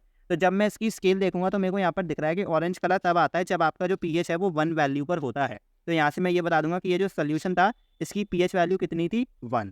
अब यहाँ पर बहुत सारे एग्जांपल्स भी दिए हुए हैं। देखो जैसे कि 0 से 7 के बीच का ये जो डिस्टेंस होता है ये होता है एसिड कैटेगरी का। 7 वाले को हम एकदम न्यूट्रल कैटेगरी में डाल के चलते हैं, तो यहाँ पर एक लाइन की तरह समझ लो। फिर 7 से लेकर 14 तक का जो होता है वो होता है बेस का इलाका। ठीक है, तो इसी वजह से अभी तक हमने जब पीछे देखा था कि एसिड का क्या कैरेक्टरिस्टिक था, वो हमेशा उनकी जो वैल्यू होती थी वो 7 से हमेशा कम रहा करती थी। तो यही रीज़न है। और जो बेसिस हुआ करते थे उनकी जो वैल्यू होती थी वो हमेशा 7 से ज़्यादा होती थी। तो ये जो लेफ्ट साइड है ये आपकी एसिडिक साइड है और ये जो राइट साइड है ये बेसिक साइड है। वहीं ये जो पीएच स्केल का ये मिडल पॉइंट है जो कि 7 पॉइंट है, ये होती है आपकी न्यूट्रल साइड। मतलब यहाँ पर ना तो कोई चीज़ एसिडिक होती है ना यहाँ पर कोई बेसिक होती है। तो अब मैं यहाँ पर आपको एक एनालॉजी के जरिए समझाऊंगा कि आप कैसे पहचान सकते हो एक पीएच और एसिड या बेस का रिलेशन कैसा होता है। ठीक है, तो लेट्स से अगर मैं मान लेता हूँ कि अगर मैं एसिड की बात करूँ फिलहाल के लिए, तो अगर पीएच की वैल्यू ज़्यादा होगी तो इसका मतलब ये समझ लो कि पीएच और स्ट्रेंथ के बीच में इन्वर्स रिलेशन होने वाला है। अब इसका क्या मतलब हुआ, तो इसका मतलब ये देखो, इतना तो तुम जानते हो कि ये इन्वर्स रिलेशन का मतलब क्या होता है। जिनको नहीं पता उनको बता देता हूँ। देखो इसमें ऐसा होता है कि अगर कोई एक वेरिएबल बढ़ता है ना तो दूसरा वेरिएबल अपने आप घटता है। तो अगर यहाँ पर मेरे पीएच की वैल्यू बढ़ रही है तो इसका मतलब ये है कि मेरे एसिड की स्ट्रेंथ घट रही है। ध्यान रखने वाली बात क्या है कि अभी मैं यहाँ पर सिर्फ और सिर्फ एसिड की बात कर रहा हूँ। ठीक है, तो अगर मेरे पास पीएच की वैल्यू घटेगी, मतलब मैं पीएच की वैल्यू को घटाना शुरू कर दूं, तो इसका मतलब ये है कि जो स्ट्रेंथ होगी वो बढ़ना शुरू हो जाएगी। तो इसी वजह से यहाँ पर ये जो 0 पॉइंट है ये हमारा सबसे कम पीएच है। इसका मतलब ये है कि यहाँ पर जो एसिड की स्ट्रेंथ होगी वो सबसे ज़्यादा होगी। वहीं दूसरी तरफ जो इसकी लार्जेस्ट वैल्यू है, जैसे कि ये जो 6th साइड है, यहाँ पर इस पीएच की वैल्यू सबसे ज़्यादा है क्योंकि 7th पॉइंट पे है तो फिर वो न्यूट्रल हो जाता है। तो यही हमारा डिस्टेंस होने वाला है। तो जैसे अगर यहाँ पर हमारा पीएच बढ़ा वैसे वैसे हमारी स्ट्रेंथ घटती चली गई। तो ये तो हमने डिस्कस कर लिया कि एसिड के केस में क्या होता है। अब बात कर लेते हैं बेस के केस के बारे में। तो बेस के केस में उल्टा ही होता है। इसमें क्या होगी, आपकी जो स्ट्रेंथ डिटरमाइन होगी वो आपकी सिंपली डायरेक्टली प्रोपोर्शनल होगी विद द पीएच। अब इसका मतलब क्या है, इसका मतलब ये है कि अगर तुम पीएच को बढ़ाओगे तो स्ट्रेंथ भी अपने आप बढ़ेगी। तो यहाँ पर उल्टा हो जाता है, यहाँ पर ये डायरेक्ट रिलेशन शेयर करता है। तो यहाँ पर इनके कुछ एग्जांपल्स दिए हुए हैं इस डायग्राम में। सबसे जो एसिडिक कंपाउंड है वो है बैटरी एसिड। ठीक है, then we have stomach acid, या फिर ये कह लें कि जो हाइड्रोक्लोरिक एसिड है वही है। देन लेमन जूस है, फिर विनेगर है, टोमेटो जूस है, कॉफी है, मिल्क है। यहाँ पर जो नोटिस करने वाली बात है वो ये है कि ये जो आपकी कॉफी होती है ना ये स्लाइटली एसिडिक होती है। ठीक है, इसकी जो वैल्यू आ रही है वो हमारे पास 5 है। सो कॉफी को हम एसिडिक टर्म करते हैं। देन जो प्योर वाटर होता है ना वो हमारा टोटली न्यूट्रल सब्सटेंस होता है। इसके बाद जो हमारा ब्लड होता है ना वो जनरली थोड़ा सा बेसिक होता है क्योंकि इसकी जो वैल्यू है वो बेस साइड में आ रही है विच इज मतलब 8 के करीबन, तो it is obviously basic. Then हमारे पास बेकिंग सोडा आ जाता है, milk of magnesia and ammonia, soap, bleach, NaOH solution, ये सारे के सारे आपके बेसिस हो जाते हैं। अब यहाँ पर एक और इंपॉर्टेंट पॉइंट है। यहाँ पर अभी हमने पीछे जो बात करी थी वो हमने बात करी थी H+ आयन कंसेंट्रेशन के बारे में। तो इसका क्या मतलब होता है, तो देखो मैंने आपको इतना बताया कि जो पीएच होती है वो हमेशा हाइड्रोजन आयन कंसेंट्रेशन को मेजर करती है। तो आपके मन में ये सवाल आना चाहिए कि यहाँ पर अगर हाइड्रोजन आयन कंसेंट्रेशन की बात हो रही है तो यहाँ पर तो सिर्फ और सिर्फ एसिड्स का गेम होना चाहिए, है ना, क्योंकि बेसिस जो होते हैं वो तो आपको कैसे मतलब वो देते हैं आयंस, वो तो आपको OH आयंस देते हैं, OH नेगेटिव, और जो एसिड्स होते हैं वो आपको H पॉजिटिव आयंस देते हैं। तो यहाँ पर हम सिर्फ और सिर्फ एसिड्स की स्ट्रेंथ ही मेजर कर पाएंगे क्या, ऐसा नहीं है। हम यहाँ पर दोनों की मेजर करते हैं। अगर आपको ये लगता है कि बेसिस H+ आयंस नहीं देते हैं तो आप एक बहुत बड़ी गलतफहमी में जी रहे हो। अब मैं इसको प्रूव भी करके दिखाता हूँ। अब जैसे मेरे पास NaOH सोल्यूशन है और अगर मैं इसको वाटर में मिला दूँ तो आयंस कैसे टूटते हैं। आपका NaOH क्या निकालेगा, वो निकालेगा Na पॉजिटिव और OH नेगेटिव, ये आयंस निकला है। लेकिन आपका H2O भी टूट के आपको देगा H positive plus oxygen die negative. यहाँ पर हम जनरली क्या करते हैं, हम इसको भूल जाते हैं कि ये भी H+ आयंस देता है। तो होता क्या है कि जो आपके एसिड्स होते हैं वो आपको बहुत ही लार्ज अमाउंट में H+ आयंस देते हैं। इसी वजह से जब हम एसिड्स की डेफिनेशन लिखते हैं तो हम ये बोलते हैं कि वो सब्सटेंसेस जो H+ आयंस देते हैं पानी में मिलने पर उन्हें हम एसिड्स टर्म करते हैं। लेकिन बेसिस के केस में क्या होता है कि OH नेगेटिव आयंस भी देते हैं और H पॉजिटिव आयंस भी देते हैं। जनरली OH नेगेटिव आयंस का जो नंबर होता है ना वो बहुत ही ज़्यादा लार्ज होता है as compared to H positive. इसी वजह से हम इनकी डेफिनेशन में लिखते हैं OH नेगेटिव। जनरली ये मेंशन किया नहीं जाता कि वो H पॉजिटिव छोड़ते हैं, पर छोड़ते ज़रूर हैं, और इसी बात को इस डायग्राम में डिपिक्ट किया गया है। अब देखो ये 7th पॉइंट आपका न्यूट्रल पॉइंट हो गया, इस साइड आपका एसिडिक नेचर है और इस साइड आपका बेसिक नेचर है। अब ये जो एरो है ये डिनोट कर रहा है कि अगर तुम राइट साइड जाओगे तो तुम्हारे सोल्यूशन का बेसिक नेचर बढ़ता जाएगा और अगर लेफ्ट साइड में जाओगे तो तुम्हारे सोल्यूशन का एसिडिक नेचर बढ़ता जाएगा। अब जैसे जैसे तुम इस साइड जाते हो ना तुम्हारी H+ आयन की कंसेंट्रेशन में इंक्रीज आता है। क्यों, क्योंकि ये एसिड साइड है और अभी हम जानते हैं कि एसिड्स के अंदर H+ आयंस की मात्रा भरपूर होती है। तो इसी वजह से इसको एज अ डायग्राम समझ के चलो। अब यहाँ पर हो क्या रहा है, ये जो ब्लू ब्लू एरिया है ये वाला, ये आपको डिनोट कर रहा है H+ आयन की कंसेंट्रेशन को। ठीक है, तो यही आपका H+ आयन कंसेंट्रेशन दिखा रहा है। एसिडिक साइड पे देखो, मतलब ये जो लेफ्ट साइड है तो इधर देखो इसका अमाउंट जो है वो बहुत ही ज़्यादा है, मतलब एकदम 0 पे देख रहे हो ना, तो यहाँ पर जो एसिड की स्ट्रेंथ होगी वो कितनी ज़्यादा होगी तुम खुद जानते हो। मतलब यहाँ पर एसिड की स्ट्रेंथ जो है वो मैक्सिमम होने वाली है। इसी वजह से यहाँ पर अगर तुम आयंस देखोगे, मतलब पूरे कंपैरिजन में देख लो, सबसे ज़्यादा आयंस तुम्हें कहाँ मिल रहे हैं, सबसे ज़्यादा तुम्हें इसी साइड पे मिल रहे हैं। फिर जैसे ही तुमने पीएच वैल्यू घटाई, मतलब 1 पे आए, तो देखो यहाँ पर थोड़ा सा चेंज आ गया, ठीक है, थोड़ा सा चेंज आया। ये जो हल्की सी वैल्यू है जिसको मैं ऐसे पिंक से डिनोट कर रहा हूँ, ये आपका चेंज आ गया। देन जैसे ही तुम 2 साइड पर गए फिर चेंज आया, ठीक है, 3 पे गए फिर चेंज आया, 4 पे गए फिर चेंज आया, 5 पे गए फिर चेंज आया, 6 पे गए फिर चेंज आया। मतलब कुल मिला के कंक्लूजन इतना है कि जैसे जैसे मैंने पीएच की वैल्यू बढ़ाई वैसे वैसे मेरा हाइड्रोजन आयन कंसंट्रेशन घटता चला गया, और 7th पॉइंट पे आकर ये न्यूट्रल पॉइंट पे इसकी हाइड्रोजन आयन कंसंट्रेशन जो थी वो मीडियम पॉइंट पे थी। फिर जैसे जैसे ये बेस की साइड बढ़ी वैसे वैसे इसकी एकदम 0 तक जाने लगी। और 14th पॉइंट ऐसा पॉइंट होता है जहाँ पर ये जो हाइड्रोजन आयन कंसंट्रेशन होती है वो पूरी तरीके से 0 अचीव कर जाती है, और OH नेगेटिव आयंस बहुत ज़्यादा होते हैं। जनरली ये जो 7th पॉइंट है इसके बाद से ये आपके सारे के सारे OH नेगेटिव आयंस आना शुरू हो जाते हैं। तो 14 पॉइंट आपका सबसे ज़्यादा बेसिक पॉइंट माना जाता है, मतलब सबसे ज़्यादा जो बेसिसिटी होगी वो यहीं पर होगी। और इसका एक एग्जांपल आप यहाँ पर ले सकते हो, NaOH सोल्यूशन, जो सबसे ज़्यादा बेसिक होता है। अब इतनी देर से हम इस पीएच की इतनी प्रशंसा कर रहे हैं, इसके बारे में इतनी बातें कर रहे हैं, तो क्वेश्चन ये उठता है कि इसकी रियल लाइफ में भी कोई एप्लीकेशंस है क्या? So the simple sweet answer is a big yes. ठीक है, पीएच की हमारी एवरीडे लाइफ के अंदर बहुत सारे यूजेस होते हैं। ठीक है, कुछ मैं आपको लिस्ट भी करके बता देता हूँ, जैसे कि pH sensitivity to plants and animals, मतलब जो प्लांट्स एंड एनिमल्स होते हैं वो भी पीएच के सेंसिटिव होते हैं, उन पर भी फर्क पड़ता है अगर पीएच चेंज होता है। पहला एग्जांपल मैं आपको आपकी खुद की ह्यूमन बॉडी का बताता हूँ। हमारी जो ह्यूमन बॉडी होती है ना, उसको एक नैरो पीएच रेंज चाहिए होती है काम करने के लिए, ठीक है, और वो रेंज क्या है? वो रेंज है 7 से लेकर 7.8। ठीक है, मतलब इसके अगर बियॉन्ड आपका पीएच बिगड़ता है, मतलब कि अगर 7 से कम हो गया या फिर 7.8 से ज़्यादा हो गया, तो आपकी ह्यूमन बॉडी में माल फंक्शन हो सकता है। अगर उसको अपना नॉर्मल डेली लाइफ टास्क करना है, ढंग से करना है, तो उसको ये नैरो पीएच रेंज चाहिए होती है। अब आपने एक एग्जांपल सुना होगा एसिड रेन के बारे में, ठीक है, एसिड रेन के बारे में तो हम सब जानते हैं। अब ये एसिड रेन क्या होता है? एसिड रेन बेसिकली उस रेन को कहते हैं जिसका जो पीएच होता है वो 5.6 से कम होता है। अब ये जो पानी है, बेसिकली ये जो एसिड रेन का पानी है, अब ये गिरेगा तो ये नदियों में तो ऑब्वियस सी बातें जाएगा। अब नदियों के अंदर भी एक्वेटिक लाइफ होती है, ठीक है, अब इनका क्या होगा? अब जैसे ये एसिड रेन जो है, ये जो एसिडिक वाटर है, जैसे ये आपकी नदियों में गया, तो ये क्या करेगा? ये नदी का पीएच भी कम कर देगा, और अगर ये पीएच को ज़्यादा ही नीचे चला गया तो ये आपके जो एक्वेटिक लाइफ है उसके लिए लीथल प्रूफ हो सकता है। लीथल मतलब उनके लिए जानलेवा साबित हो सकता है, तो इसलिए इट होल्ड्स इंपॉर्टेंस। इसके अलावा पीएच की जो इंपॉर्टेंस होती है वो एग्रीकल्चर में भी होती है, मतलब जो सॉइल्स, बेसिकली जो आप क्रॉप्स ग्रो करते हो वो सॉइल में ही तो करते हो, तो ये जो पीएच की इंपॉर्टेंस है वो सॉइल में भी होती है। जनरली जो प्लांट्स होते हैं वो न्यूट्रल सॉइल प्रेफर करते हैं, ऑब्वियसली बात है सभी न्यूट्रल प्रेफर करते हैं, पर कुछ कुछ सॉइल्स ऐसी होती हैं जो एसिडिक होती हैं, ठीक है, कुछ कुछ सॉइल्स बेसिक भी होती हैं। तो इन सॉइल्स का क्या करें? इसलिए हमको इनका पीएच मेजर करके पहले उन्हें चेंज करना पड़ता है, उन्हें न्यूट्रल बनाना पड़ता है। अगर एसिडिक सॉइल है तो हम उसमें कुछ बेसिक कंपाउंड ट्रीट करेंगे, अगर बेसिक सॉइल है तो उसके अंदर कुछ एसिडिक कंपाउंड ट्रीट करेंगे, राइट। पर इसमें एक ध्यान रखने वाली बात यह है कि अगर आपकी सॉइल एसिडिक है तो इसका मतलब ये नहीं है कि तुमने जाके सीधे NaOH डाल दिया, ठीक है, ऐसे नहीं कर सकते। एकदम स्ट्रॉन्ग बेस नहीं डाल सकते, कोई हल्का फुल्का बेस डाल सकते हो, जैसे कि CaOH होल ट्वाइस हो गया, राइट, क्लेक लाइम कहते हैं जिसको। एंड इसके अलावा अगर आपकी सॉइल बेसिक है तो इसके अंदर ये भी नहीं है कि तुम इसके अंदर जाके HCl डाल दोगे, भाई ऐसा नहीं होता है। कोई हल्का सा आप एसिड डाल सकते हो जिसकी वजह से जो आपकी सॉइल है वो न्यूट्रल हो जाए, न्यूट्रलाइजेशन कराना है हमको। देन इसके अलावा इसका जो रोल होता है वो हमारे डाइजेस्टिव सिस्टम में भी होता है। अब ये कैसे होता है? तो देखो, ये जो आपका स्टमक होता है ना, इसकी जो इनर लाइनिंग होती है वो HCl प्रोड्यूस करती है, ठीक है, HCl मतलब हाइड्रोक्लोरिक एसिड। सोचो तुम्हारे खुद के पेट के अंदर हाइड्रोक्लोरिक एसिड है जो एकदम स्ट्रॉन्ग एसिड है। अब ऐसा होता है कि आपकी जो बेसिकली पेट की इनर लाइनिंग होती है वो अपने आप को प्रोटेक्ट कर लेती है, लेकिन ये जो एसिड है कभी कभी हमको बेसिकली नुकसान भी पहुंचा सकता है। अब जैसे आपने एसिडिटी के बारे में जानते हो, ठीक है, कभी ना कभी तो फेस की होगी, जब एकदम अंदर से एसिड जैसा फील होता है, एकदम जलन सी होने लगती है, राइट, खट्टी डकारे टाइप की। तो ये जो होता है ये इस HCl की वजह से ही होता है। कभी कभी क्या होता है कि हमारा स्टमक बहुत ही ज़्यादा लार्ज अमाउंट में HCl प्रोड्यूस कर देता है, और इसकी वजह से क्या होता है? इसकी वजह से होती है एसिडिटी। तो जब ज़्यादा एसिड प्रोड्यूस हो जाता है ना, तो उसकी वजह से हमारे पास एसिडिटी होती है, और फिर इससे जो आपको पेन और इरिटेशन होता है उसकी तो फिर मैं क्या ही बात करूँ, ठीक है। लेकिन इसका सिर्फ इतना सा ही पर्पस नहीं है, कभी कभी इससे क्या होता है कि हमको अल्सर्स भी हो जाते हैं। अल्सर्स क्या होते हैं? बेसिकली जो आपकी पेट की इनर लाइनिंग होती है उसमें से छाले टाइप की पड़ जाना, उसको आप अल्सर्स कहते हो, विच इज़ ऑब्वियसली पेनफुल। तो ऑब्वियस सी बात है कि हमें इससे छुटकारा तो पाना पड़ेगा। अब छुटकारा पाने का सिर्फ एक ही तरीका है, अगर ध्यान से देखो, ये जो HCl है ये क्या है? इसका जो नेचर है वो है एसिडिक, और हम जानते हैं कि अगर हमें एसिडिक नेचर को हटाना है तो हमें उसके ऊपर कुछ बेसिक लगाना पड़ेगा। और बेसिक क्यों लगाना है? क्योंकि हमें क्या कराना है? न्यूट्रलाइजेशन कैरी आउट कराना है। न्यूट्रलाइजेशन कराओगे तो एसिड बेस आपस में नलिफाई हो जाएंगे और हमारा जो पेट है वो बच जाएगा।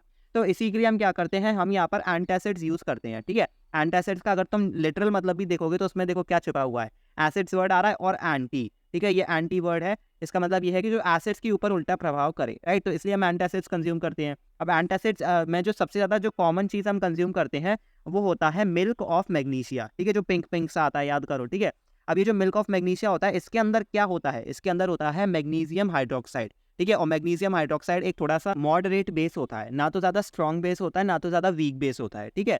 तो मैग्नीशियम हाइड्रोक्साइड उसमें यूज़ किया जाता है। तो इससे क्या होता है, ये जो मैग्नीशियम हाइड्रोक्साइड है ये जाएगा HCl के पास, HCl के साथ रिएक्ट करेगा और एक सॉल्ट बना लेगा विच इज़ MgCl2, और साथ में पानी निकाल देगा। और इससे हमारे पास फ़ायदा क्या होगा, इससे आपकी एसिडिटी दूर हो जाएगी और इसी की वजह से हमें इस पेन से छुटकारा मिल जाएगा। तो देख रहे हो पीएच का कितना, मतलब अंदर ही तुम्हारे पीएच चल रहा है, तुम बोल रहे हो कि कहाँ है, पीएच तुम्हारे अंदर है। देन इस पीएच का एक और रोल तुम्हारी खुद की ह्यूमन बॉडी में है, वो है टूथ डिके में।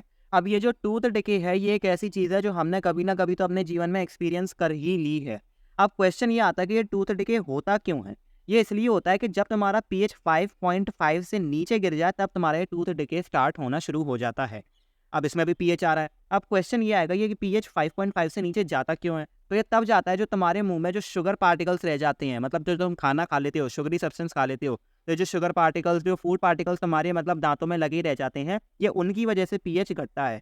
इससे क्या होता है कि तुम्हारा जो एनवायरनमेंट हो जाता है मुंह का, वो एसिडिक हो जाता है, और एसिडिक होगा तो ऑब्वियसली बात है कि पीएच गिरना शुरू हो जाएगा। तो पीएच गिरने का एकमात्र कारण यही है कि तुम्हारा मुंह एसिडिक होना शुरू हो जाता है। इसलिए कहते हैं कि खाना खाने के बाद अपने दांतों को ब्रश कर लिया करो। तो आज यहाँ से क्या बात सीख के जा रहे हो कि आज के बाद हमेशा सुबह शाम ब्रश करोगे, ठीक है। अब ब्रश करने से क्या होगा, आपका जो बेसिकली टूथपेस्ट होता है वो किस नेचर का होता है, ये तो बात आप सभी जानते हो, वो बेसिक नेचर का होता है। अब वो बेस जब आपके एसिडिक मुंह के अंदर जाएगा तो ऑब्वियसली बात है वहां पर क्या करेगा, वो न्यूट्रलाइजेशन कराएगा, और न्यूट्रलाइजेशन कराएगा तो तुम्हें इस टूथ डिके से छुटकारा मिल जाएगा।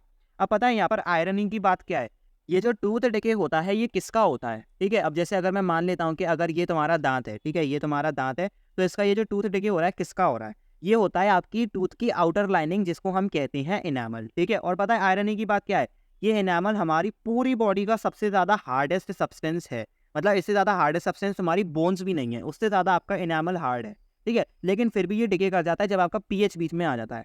अब ये हार्ड है तो इससे आपके मन में ये क्वेश्चन आएगा कि भाई ऐसी क्या चीज़ से बना है जो इतना हार्ड है। तो ये बना होता है कैल्शियम हाइड्रोक्सीपेटाइट से। अब कैल्शियम हाइड्रोक्सीपेटाइट क्या है, बेसिकली जो आपका कैल्शियम फॉस्फेट होता है ना, उसका क्रिस्टलीन फॉर्म हम कहते हैं कैल्शियम हाइड्रोक्सीपेटाइट, ठीक है। अब यहाँ पर कैल्शियम वर्ड से इतना तो समझ जाओ कि क्यों वो तुमसे कहते हैं कि दूध पिया करो। दूध में होता है कैल्शियम, और कैल्शियम आपकी इस इनामल को स्ट्रॉन्ग बनाता है। इसके अलावा पीएच का इस्तेमाल प्लांट्स एंड एनिमल्स करते हैं अपने डिफेंस के लिए भी, ठीक है। तो अब मैं तुम्हें एक ऐसा एग्जाम्पल देने जा रहा हूँ जिसमें एक प्लांट अपने आप को बचाने के लिए पीएच का इस्तेमाल करने वाला है। अब इस प्लांट का नाम है नेटल, ठीक है। ये बेसिकली जंगलों में उगता है। अब ये जो नेटल की लीव्स होती है ना, अगर तुम इन्हें छू लोगे ना तो ये तुम्हारे हाथ पे छोड़ देंगी मेथेनोइक एसिड, ठीक है। अब मेथेनोइक एसिड का दूसरा नाम फॉर्मिक एसिड भी होता है, तो इस बात को तुम्हें याद रखना है। अब ये जो मेथेनोइक एसिड अगर तुम्हारे हाथ पर गिर गया तो ये तुम्हें देगा पेनफुल स्टिंग्स, मतलब जलन होगी, ऑब्वियसली बात है। अब तुम बोलोगे कि भाई इतने बीच जंगल में अब हम क्या करें, तो पता है इसी की रेमेडी के लिए इसके बगल से एक प्लांट होता है जिसका नाम होता है डॉग। और ये डॉग प्लांट की लीव अगर तुमने अपने हाथों पर लगा ली तो वहाँ पर हो जाता है न्यूट्रलाइजेशन, और इससे तुम्हारे हाथ हो जाते हैं एकदम ठीक, मतलब वो जो पेनफुल स्टिंग्स हो रहे थे वो अब नहीं होंगे।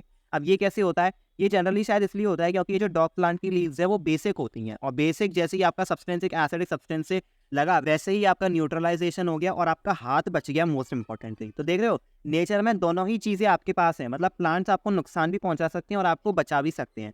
इसके अलावा एक एग्जांपल हम एनिमल्स का भी ले लेते हैं जहाँ पर वो अपने आप को बचाने के लिए पीएच का इस्तेमाल करते हैं, और इसका सबसे क्लासिक एग्जांपल है हनी बीज।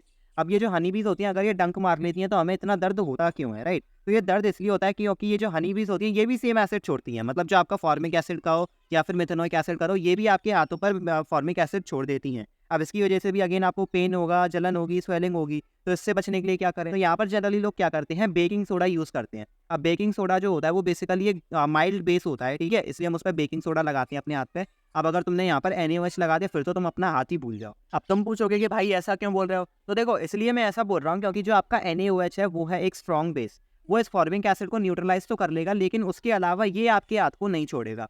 अब तुम खुद मान के चलो कि तुम्हारी कैपेबिलिटी है 1 किलो उठाने की, लेकिन कोई तुम्हारे ऊपर 5 किलोस का वेट रख दे तो तुम्हारा क्या होगा। सिमिलरली यहाँ पर ये मान के चलो कि ये जो आपका फॉर्मिक एसिड है ये थोड़ा सा वीक एसिड है, ठीक है, इसकी कैपेबिलिटी है 1 की, लेकिन तुमने इसके ऊपर क्या डाल दिया, इसके ऊपर डाल दिया 5 किलोस का वेट, तो ऑब्वियसली बात है ये तो दब जाएगा, उल्टा तुम्हारा हाथ नहीं बचेगा, ठीक है। तो जितनी मतलब नीड होती है ना उसी हिसाब से लेती है, इसलिए कहते हैं कि अगर एक हमारे पास स्ट्रॉन्ग एसिड है तभी उसको न्यूट्रलाइज करने के लिए हम एक स्ट्रॉन्ग बेस यूज करते हैं, ठीक है। तो ये यहाँ पर आपका कैटेगरी है। अब इसका मतलब ये भी नहीं है कि तुम्हारे हाथ पे HCl गिर गया तो तुमने उसके ऊपर NaOH डाल दिया, फिर तो तुम भूल ही जाओ। इसलिए हम क्या करेंगे, यहाँ पर एक वीक बेस अप्लाई करेंगे, क्योंकि भाई हमें अपने हाथ का भी ध्यान रखना है। तो ये कुछ आपके पास इंस्टेंसेस थे जहाँ पर हम क्या कर रहे थे, पीएच को यूज कर रहे थे इन एवरीडे लाइफ।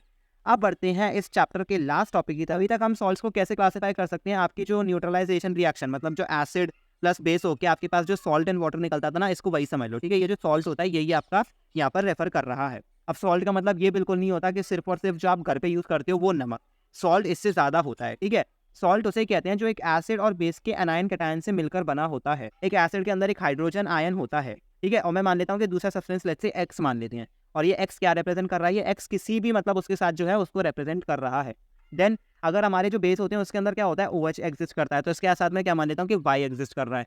तो होगा क्या कि यहाँ पर जो अब ये जो HX है, मतलब इसमें क्या होगा, ये जो हाइड्रोजन आयन है ये अलग निकल जाएगा और इसमें से OH नेगेटिव अलग निकल जाएगा। तो होता क्या है, ये जो H पॉजिटिव है ये आपके OH नेगेटिव के साथ मिल जाएगा, क्योंकि दोनों ही अपोजिट चार्ज के हैं, एक पॉजिटिव है और एक नेगेटिव है, तो ये आपस में मिलकर बना लेंगे H2O।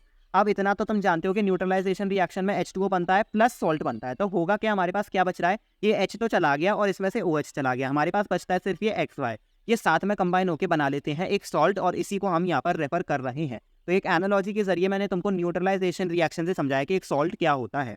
अब सॉल्ट के अंदर पता है फैमिलीज बनती हैं, ठीक है, जैसे हमारी फैमिलीज होती हैं ऐसी सॉल्ट्स में भी फैमिलीज होती हैं। अब ये बनती किस बेसिस में है वो डिस्कस कर लेते हैं। तो देखो, जिन सॉल्ट्स के अंदर सेम पॉजिटिव या फिर नेगेटिव रेडिकल्स होते हैं उनको हम एक पर्टिकुलर फैमिली का कहकर चलते हैं, ठीक है। अब ये रेडिकल्स क्या होते हैं तो ये समझाने में तो भाई मेरे को बहुत समय लग जाएगा, तो इसके लिए अभी तुम इनको आयन समझ के रखो, ठीक है। आयंस को आप रेडिकल्स की तरह समझ के चलो। तो यहाँ पर आप ऐसे समझ लो कि जिन सॉल्ट्स के अंदर सेम पॉजिटिव या नेगेटिव आयंस होते हैं उनको हम एक फैमिली का कहते हैं। एग्जाम्पल देके समझाता हूँ। अब जैसे कि हमारे पास एक सॉल्ट है NaCl और दूसरा सॉल्ट है हमारे पास Na2SO4, ठीक है। ये सॉल्ट्स बन चुके हैं, कैसे बनते हैं ये भी आपको मैं यहाँ पर बता देता हूँ। NaCl बनता है HCl और NaOH के कॉम्बिनेशन से, और ये जो Na2SO4 है ये किसके कॉम्बिनेशन से बना है, ये बना है H2SO4 मतलब सल्फ्यूरिक एसिड प्लस NaOH से, ठीक है। तो ये आपस में ऐसे बने हुए हैं।